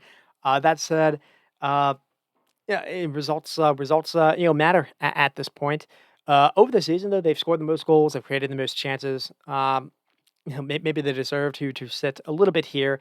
There was a stat I saw in early February, so a lot of since has passed then, uh, where they had already created 100 big chances, and Newcastle finished the most over the season last year with 128. So Liverpool are probably going to blow that out of the water. So they've been a fantastic team to start the season. Slot went into this without a striker as well. He didn't start Darwin Núñez. He didn't start Diego Jota. Diego Jota maybe was a little bit, gimpy a little bit. So it was interesting to see the selection he went with. He went with Curtis Jones. It was Diaz on the outside, and then Curtis Jones and Szoboszlai kind of the double two, almost double two false nine, and then Salah on the outside. And the idea really was to just focus on the wings, basically. And it was kind of perfect a little bit in a sense because Man City don't really like playing the fullbacks out wide. And so it was pretty easy to actually get Salah and Diaz both free.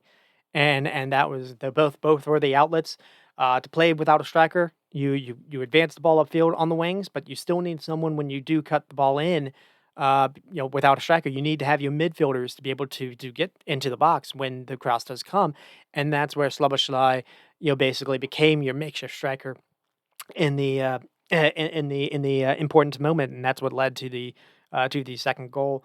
So it was interesting kind of tactics that Liverpool went with that mid block without the striker. I was skeptical, and you saw it with Newcastle. It was a little skeptical there as well. You tried it with PSG as well, and I'll get to that game as well. And that it didn't exactly work out. So that'll be I'm setting myself up a little bit for something later on.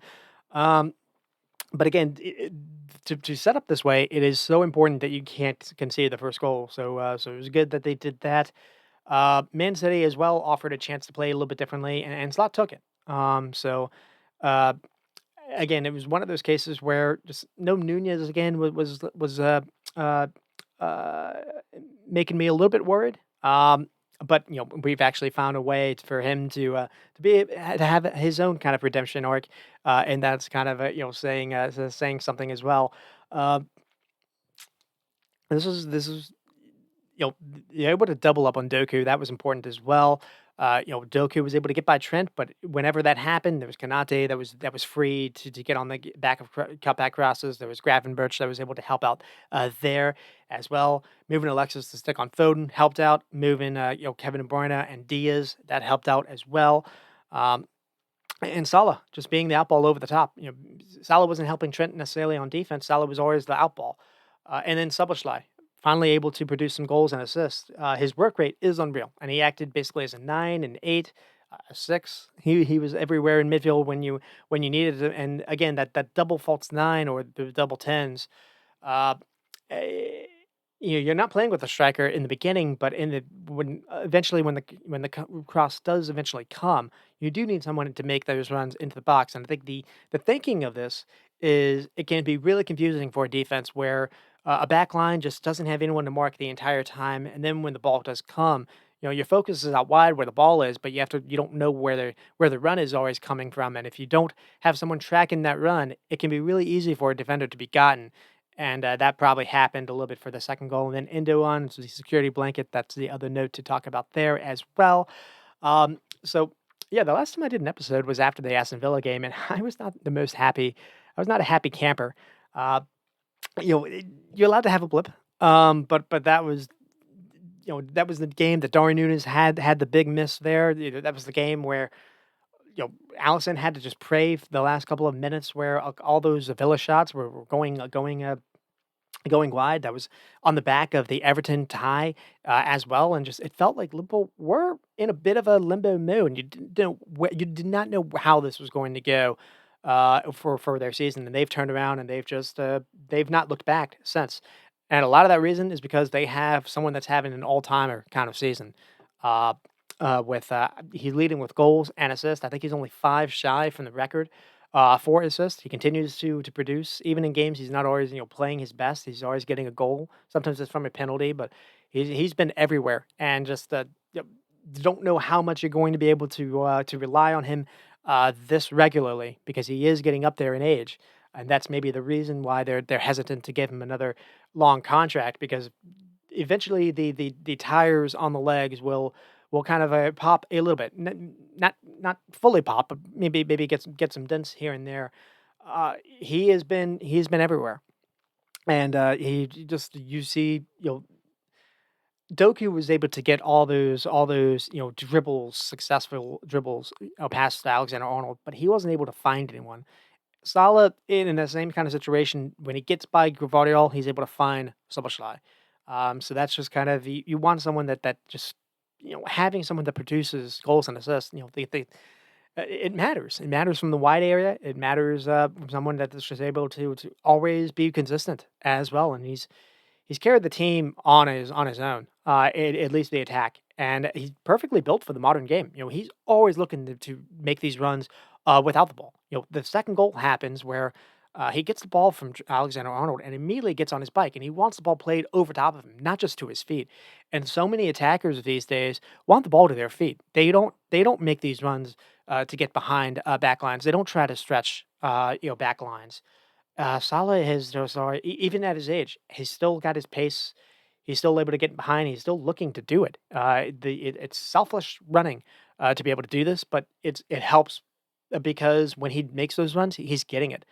And that's kind of that's the difference between here and the way Pep and Man City play. Even when Holland's playing, Holland will make these runs, and he's not always getting the ball.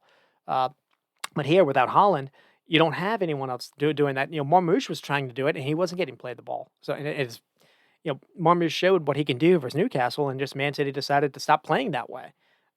So it I don't necessarily know if it's going to be necessarily the wrong fit. Marmoush is still a quality player. I'm still kind of annoyed he didn't Liverpool didn't actually look at him. It's possible maybe they were looking at him for the next over the summer. He just moved too early, but just I think people don't kind of get too caught up in what kind of looks pleasing on the eye, the aesthetic kind of dribbling, this YouTube style, I guess you can talk about it. I don't think enough gets talked about his one. Salah is really good in dribbling and inside the box, but two, his strength on the 50-50s, his pace with the ball and without it, but also he is really, really good on holding the ball up. Liverpool go long to him all the time, and he's got his upper body strength to handle, these taking the ball down and controlling it, with, strong defenders on his backside. He's just really good at holding the ball up, as well. And again, he's gonna just have another 20 plus goals a season, season, and, it's possible that that's actually gonna be 30, and, the 30 goals, in a season, and it's possible you could see 20 assists. I mean, that we've never seen anything like that. It's a messy like season from someone in the Premier League, and I just don't feel like I feel like it's weirdly gone unnoticed. But I just we are watching something that you're not used to seeing.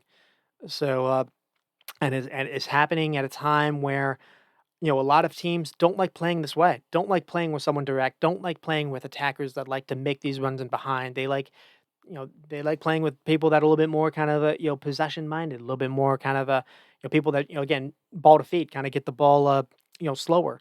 Uh, Salah is someone that is entirely different, and it's perfect for the modern game. It really is. Uh, and so the last thing to kind of end with is with Salah being able to do what he's doing. Van Dijk, being able to bounce back after his injury a couple of years ago. Uh, Alexander Arnold as well. You don't know if this is going to be the last season with all three, and it does feel like if it is, one it'll be frustrating, but two, Robertson actually as well. This is a you have a moment where they can possibly end with their legacy having two league medals, and whether or not it's coming at the expense of Man City being having a little bit of a setback, Arsenal also having a setback with their injuries.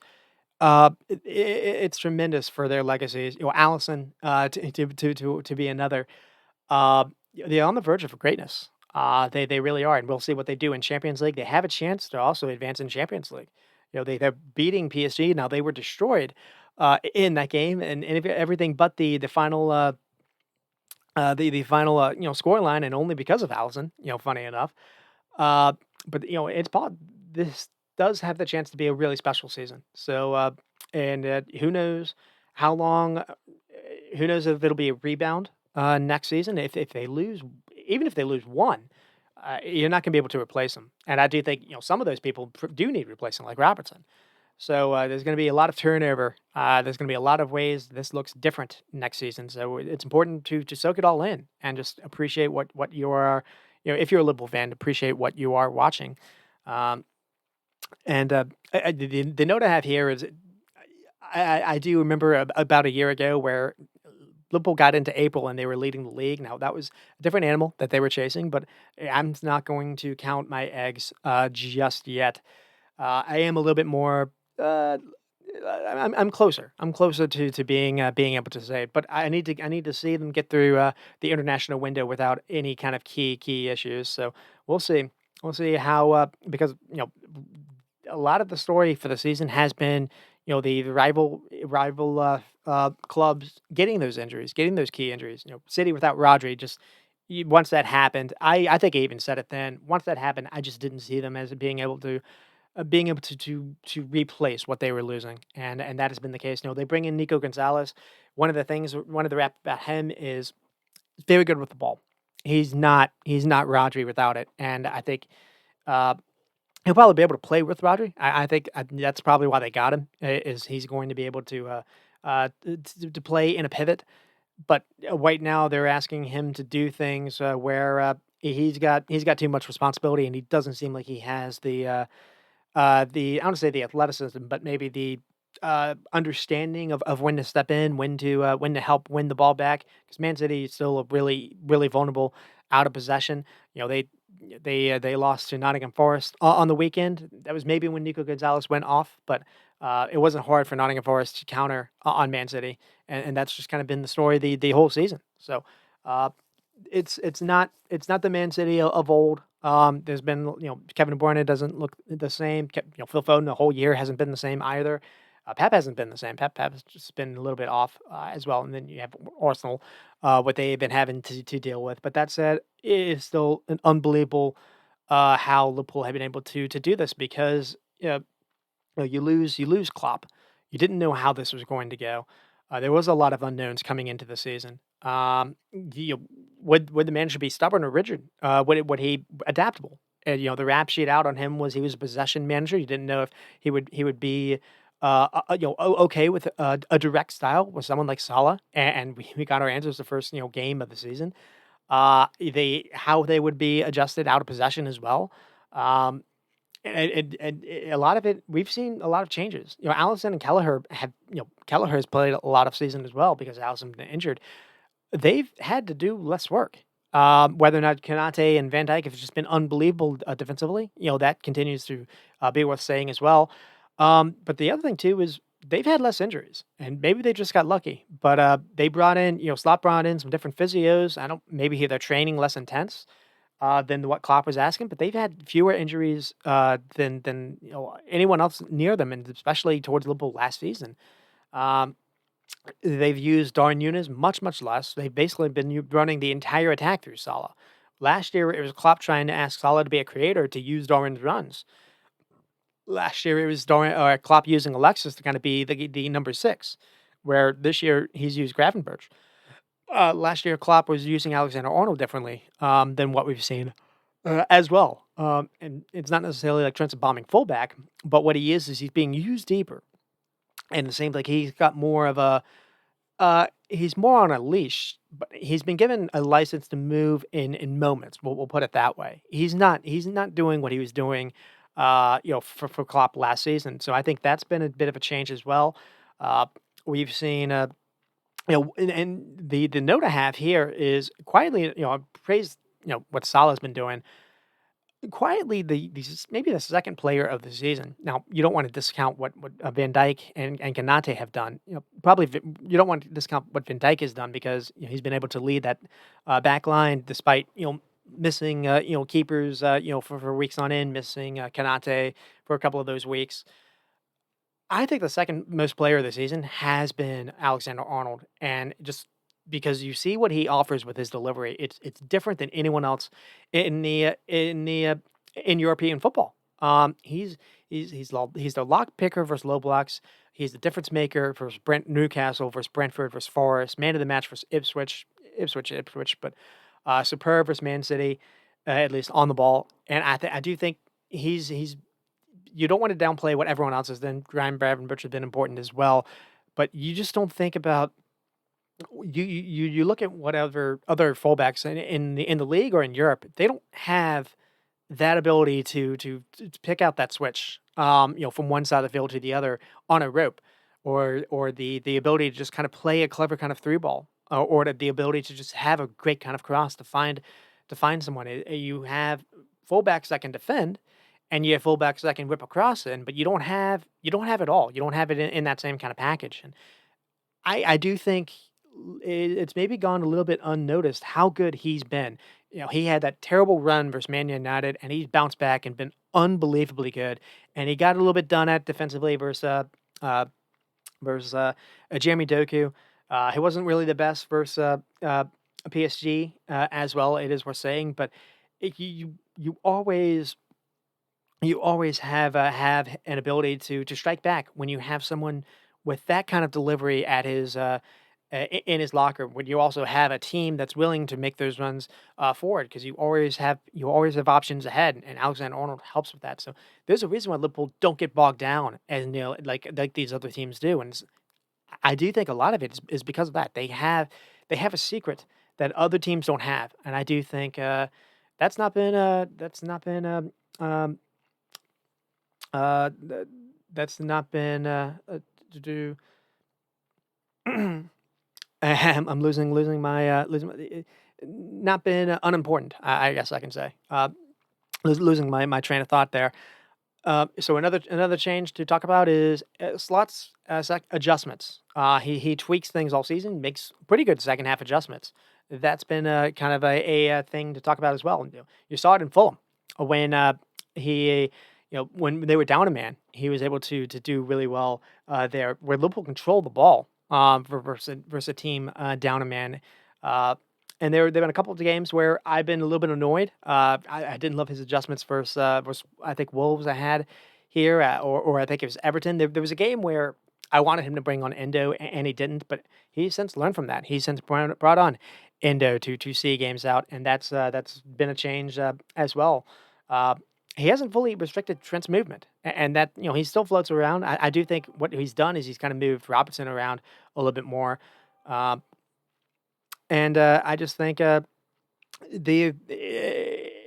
a lot system with Klopp's DNA. I think that's what I even talked about a little bit before. We've seen Slabberschlei in a little bit of a different role than we saw from him last season. It could sometimes be a 4-3-3. It could sometimes be the 4-2-4 that we're seeing. It could sometimes be just the two center backs, Virgil and Kanate, and then everyone else just really high up. A 2-4-4 versus a low block. But I do think you've seen this team adapt, and again, a lot of this has you've seen this team have license to express themselves with risky passing, with dribbling, um, and I do think with like Real Madrid, the onus is getting the ball upfield to your attackers as quickly as possible. And we didn't know if this was going to continue with a different manager, so I do think um, Klopp, built the team up. I do think what you can praise Slot for making it his own, though. And again, the other reason why you didn't know how this was going to work is they did. He comes in, he doesn't really do anything in the transfer window. They sign a goalie, and they when people were saying you probably need to sign a midfielder, they felt you were going to need a defensive minded midfielder, and instead they just plug Ryan Gravenberch in there. He'll probably make team this season. With as good as he's been. Uh, and the other thing too is you know you thought maybe they could use attacking depth. They signed Chiesa, who was supposed to play some kind of a role here, and he doesn't play at all. So no one really knew how this was going to go. And again, Liverpool have managed to not do the trend where looking at what Arsenal or City or Chelsea have done. These Pep style managers, but really it's just not utilizing fullbacks properly, not utilizing width properly, not utilizing the ability to play a forward ball to be direct properly. We've seen Liverpool control teams with 70% of the ball with possession. We've seen Liverpool sit back and actually play with 30% of the ball. I don't necessarily know if it's always the best case to do that, but we've seen Liverpool play differently and win differently. That's kind of the contract distractions as well. I didn't know how that was going to work out with. I still don't think it's necessarily that great. Uh, the other thing too is supposedly they run less as a team, which I'm a bit surprised by. Maybe they don't sprint as much, but I wouldn't have expected that. Watching them.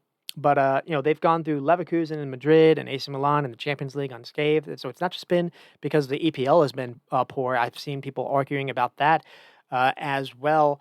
Uh, I do think Slot's made some tweaks, but for the most part, it's a squad of generational players. When you look at a couple of people that are going to have a second chance to get a second title with Allison, with Van Dijk, with Alexander Arnold, with Salah. So it is with Robertson as well. So that's kind of where we are there. And then to talk one moment about the PSG game, and then that'll probably be where I end with. Maybe I'll talk with Arsenal. I don't really know. I'm probably done with that. Yeah, I'll probably just kind of end here. The PSG game was wild. Liverpool won, PSG heartbreaks 1,000. Smash and grab is what the headline said, what the commentator said. Allison had to make 9 saves, so you understand why. They were 100% accurate. VAR went Liverpool's way as well. 3 inches, I think PSG fans could maybe be upset about Kanate. One, not just the sending off, but if nothing else, it's a foul. I was amazed the ref actually didn't blow it for a foul, and if it is a foul, if it's not a sending off, it's a yellow card, and that would have mattered because Kanate was already on a yellow card, so that would have meant him being suspended for the second game. But a red card there, the way Liverpool were sitting back, I don't think in the way that Kanate was so big on any time Trent got beaten, being able to help out on either Bacarla or Dore. Kanate had a lot of really big blocks in that game as well, or Valvasquez. Uh, Liverpool would have been dusted. That tie would have been over. Despite regardless of how good Allison was, it would have just been Allison would have made a save and it would have been a putback. PSG would have eaten had Kanate been sent off. So that was big, and they also PSG had scored early in the game, and it was chalked off for just basically a heel offsides. It's the right call, and it's not only is the right call, uh automated, so that is what it is, but if you're a PSG fan, you're probably annoyed about that. Um, Liverpool went into this with another kind of strange kind of plan. They went without a striker. Now, it had worked for most games, but I think the difference here was Szoboszlai did not have the legs to make it up like he did in the past. Um, but the problem is Jota gets a head start or gets a start, and Jota didn't either. And I think the mid block was the problem because what was happening is PSG were able to is that Liverpool were trying to control kind of the middle of the field, but PSG were just going wide and exploiting it. Finally, you went against a team that likes having width. That's another thing too. In the EPL, that's not always the case, but here, you have a team that hasn't gone the modern way, as we've been saying. They didn't have a striker either, and actually, I think that actually ended up hurting them a little bit. But they do have some of the best creative wide players in the game now at being a defender and getting to the box and getting a shot off. And so that's kind of what their tactic was. There, take a fullback on, beat him, and then get a shot off from the wide area. Allison had to make 9 saves, video game like. A lot of these were spectacular saves, not even like easy ones. Liverpool were not good, but I do think one is so PSG have all this control, and why was this? So they were pressing everyone super high up to start. So Liverpool weren't able to even get the ball, and then PSG create attack. Maybe Alisson makes a save, or Liverpool were able to restart, and Liverpool were not able to keep the ball. So why was this? PSG were playing really high up, and like they have everyone pressing the man to man. The back line is just really high up as well. They're squeezing everything. Now there is space behind them, but Liverpool did not have an ability to get behind them. So what they did is, they had Mendes basically man marking Salah, and Salah just wasn't able to get behind him. So Mendes did a very good job there. They had Paco and Marquinhos. They were able to pretty much handle Jota, and then Diaz wasn't able to get by his man with Hakimi, and Liverpool just kept making turnover after turnover, and uh, and just all it was doing is was allowing PSG to just kind of control things. So the thing I was thinking about is even before this happened is if you had Nunez or even a Gakpo, I don't think PSG could play this way, and we'll see if Slot learns his lesson and actually starts Nunez in the next in the midweek game. But we'll see if that happens or not. Uh, but the other thing I have here is Liverpool only had 2 shots in the entire game.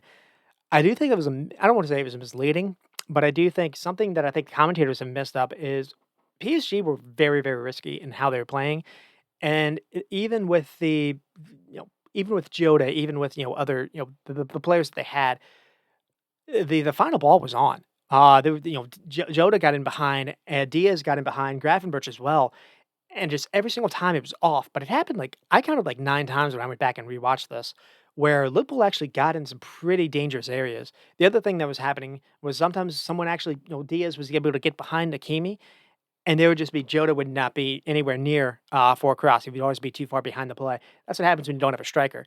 In versus Man City, you had Szoboszlai that would be there. that was able to make that run and to be there for the box when the cross came. Here, it wasn't able to happen. I think Szoboszlai had energy issues. I don't think he was at his best. Uh, I just think the whole team looked leggy and was late to react. So Slot did did do things that to his credit did change things in the second half. He made some pretty big subs. Uh, so he brings on Curtis Jones. He brings on Indo, I think, for Gravenberg, and he brings on Darwin Nunes. And so one, he takes off. I think it's Luis Diaz for Curtis Jones. So you don't really know how Curtis Jones was playing if he was in midfield or winger. But what he did is he was able to he would just kind of make some. He was much better at making decisions on the ball. So that helps things. You have Darwin Nunes that's able to make some runs in behind, and now you have someone that can threaten. So you have that's a change because again, Liverpool were able to get in some pretty dangerous moments. They just weren't able to make Donnarumma work in that first half, and sometimes the margins can just be that. And just Slot needed to make some tweaks. He did. PSG also made some tweaks as well, and that ended up kind of hurting them. Valvasquez and Barcola go off, and they actually bring on a striker. They bring Ramos, but the problem is you had your two best players that weren't able to create for Ramos. So I think Enrique maybe got things a little bit wrong as well, and Slot got things right by making the changes that he did. And even before the goal came, Liverpool had a couple chances to really press and to get that first goal as well. There's a moment where it's either on a counter or it's after maybe a corner kick, where Nunez gets on the ball and he looks at Endo making a run and he misses Trent basically making a run behind. I think it's Akimi or Marquinhos. Trent's going to be in on goal if Nunez sees us. So Nunez maybe tunnel vision just didn't see it. And then right after that, Salah has a chance to play Nunez in, and this is probably a better chance. And Salah just mishits the pass. Salah was off it all game to be honest. There were a couple of chances where he did have some nice, clever 1-2s, but whenever he was on Mendes locked him up. And on here, there any kind of moments he was able to get near the box, just the final ball was off. So Salah didn't have his best day, and Slot saw that. And Slot actually took Salah off in like the 89th minute, and no one knew how this was going to go because Harvey Elliott finally comes on. People have been asking, begging him to actually get more playing time. To be honest, not necessarily for Salah, but just in general. And we hadn't seen him for a while.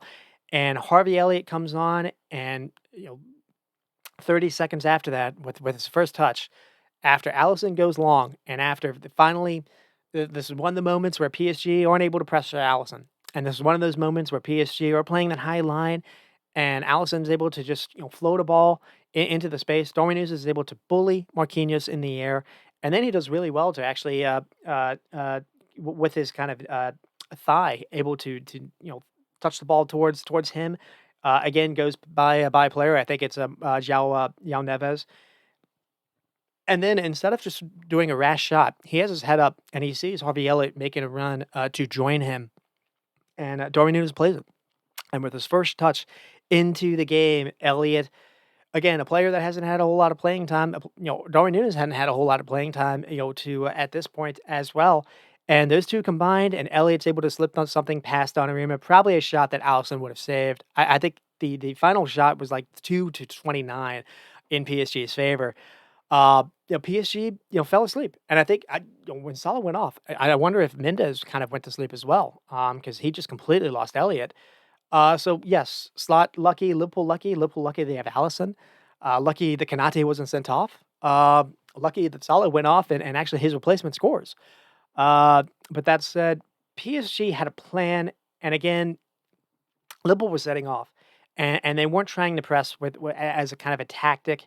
PSG were pressing insanely amount of time. PSG had loads of control, but Liverpool were allowing it. And again, this becomes a problem if PSG end up having control of the tie. PSG have the lead, then Liverpool have to change how they work. Instead, it's almost like containing energy in some respect. We saw this with Newcastle as well. We've seen Slot kind of change things a little bit, and I don't know if the injury levels are down. He for Southampton, he spoke he didn't like it, and he made some changes at halftime. But we've seen a different kind of a tactic, at least in some of these games, and they've been able to get away with it. Haven't really loved it that well. The main thing to me is if you're going to play for the counter attack, which is basically what this is, you've got to have an ability to actually counter. You've got to have people to make these runs out in the wing. Are you able to have people that can beat a man 1v1 essentially? Diaz wasn't able to do it. Neither was Salah. Jota wasn't either. I'm thinking, if Gakpo is able to play instead of Diaz, I Hakimi's not gonna be able to handle the Gakpo on a long ball, basically. And Diaz didn't have his best game, though that said, Diaz was unbelievable in the second half for Southampton. So that's what's saying something as well. And then Nunez, if it, I think he has to start. And Nunez, gets the big goal for Southampton as well, and then he drew the PK for Southampton. I'm hoping he does start. We'll see if Slot has learned his lesson or not. He doesn't always love him because Nunez doesn't. He is chaotic. He is not necessarily the best with the ball at his feet. That said, he he draws attentions and that frees up everything else. So the note I have here is I'm not an ideologue. I'm fine winning with different styles, but I think frankly, if you're gonna play this way, you almost need to play Nunez more um, than not. If you're gonna sit back and just kind of wait for the counter. Um, the other thing too is you allow Vitinha to have something like 120 touches in the game, and he was dictating things. And if you had to chase the game, if you had to chase him around, he could make you run ragged. So it's important to, that doesn't happen because that was dangerous. Barcola and Kvaratskhelia were dangerous as well, and just thankful that you had Allison there to save you. So the game state matters. You don't always have to play a certain way. Some players help you for tight dribbling and spaces. That's where Diaz maybe can come into effect. Some players help you for open games and transitions. That's where someone like a Nunez helps you. For the low blocks, you need lock pickers or versus mid blocks. That's where you switch balls like Trent helps you as well. And sometimes the ball over the top that's always there for Salah. Salah's always there in the box as well. It just finally Slot's able to finally rotate a little bit. And the important thing as well is making big calls down the stretch. And he hasn't always gotten everything right, but for the most part, he's gotten more things than not, as you can say. And he really did get it right. Taking Salah off when he did, and to bring on Elliott. Salah was in a weird state that game where I don't know if he actually finishes that chance. I also don't think he gets that chance. I think Mendes would have been on him. I think by bringing Elliott on, it's almost like they fell asleep. So it was clever in that respect as well, and it was really cool to see Elliott and Yunus both have that moment. Endo came on and got his 15 minutes to do see things out. Had a big pancake on Yao Neves. Curtis Jones off the bench was steady and calm on the ball when that was needed as well. Uh, and, Alexander Arnold had a pretty good day defensively. Now he got out a little bit with Doku. Robertson wasn't necessarily the best, but Alexander Arnold did pretty well, all things considered. And, Trent, Jones and Elliott, pretty good day for England youth. But it goes back to Elliott. Elliott, the hero. Elliott's a player that Slot hasn't always, favored. I don't think we saw him since the FA Cup game. So I just think it was a pretty cool moment for everyone to kind of get their moment in the sunshine. Versus and that's been happening. Sometimes it happens in a special kind of season where one game someone is the hero. It's not always the same person. Versus Wolves. Someone like Kwanzaa had a really big goal line saving clearance or goal line saving block. He hasn't always been favored with Arnie Slot. So you're starting to see everyone kind of have those kind of moments and what a big game what a big day it was to go through Man City versus Newcastle and PSG all in about 10 11 days. So and they were able to get through Southampton despite not having the best first half there, but thankfully Nunez was able to get the first goal after Diaz was able to get by his man. Diaz had a really terrible first half and had an unbelievable second half, so fair play to him. And then Salah was able to convert two PKs, so to get by Southampton. We'll see what they do versus PSG. PSG is still a very dangerous side, a side that could possibly win the whole thing, or possibly falter a bit. They do look a little bit gettable defensively, especially with someone like Marquinhos. Now, uh, someone like Nunez should be able to do it to bully him. Maybe Donnarumma can maybe be got at, as we just saw, but I don't think that tie is fully done yet. We'll have to. I mean, Allison really was unbelievable, so I don't really know if we can necessarily expect that to happen again. But that said, uh, there's no reasons to worry about yellow cards or not. If Kanate or Alexis or whoever has to go for a challenge, just you go for it. Well, we'll see how things go. I mean, there is a chance to really cap things off, not just with the league, to also do something with Champions League, and you have it's going to be still a hard couple of days because you have the Champions League with PSG, and then you turn around and you have to do something with Newcastle. So you imagine they're going to put everything into the Champions League game, but the way how Slot gonna rotate things is gonna be massive as well. Now Trent was unbelievably good defensively in that first game. Sometimes that's not always the case. So does that show up? Robertson was vulnerable, in my opinion, where he did have to get bailed out a few times, and just the way they started that game, they could not pass the ball to save their life. So if you're gonna go long, you need to play Darwin Nunes. Um, so we'll see what Slot has in store for PSG or not. This is a PSG side that has been flying since the start of the year, but it's also a PSG side that almost didn't make it out of the Champions League group stage. So you don't know what to really expect. This is a team that didn't always have Valencia, and he looks like the best player in the world. In that first half, nothing to downplay what Salah's done, but Valencia was unreal. Again, on the left side, on the right side, just with the left foot or the right foot, he was absolutely unreal, and he's the kind of the player that Liverpool were linked to at the start of January that they decided not to pull the trigger on. So hopefully that doesn't bite them. We'll have to see or not, but that is where we are there, and that's probably where I'm going to end with there. Uh, Already talked a little bit with Pep and City and Arsenal. I've already kind of gone at length a little bit there, so I don't think I need to do any more. Anyways, it's good to be back and good to get a couple things off my chest. It has been a couple of weeks, so uh, just glad to at least some takes out before at least the PSG game. Uh, and so until then, you stay squatting and stop recording.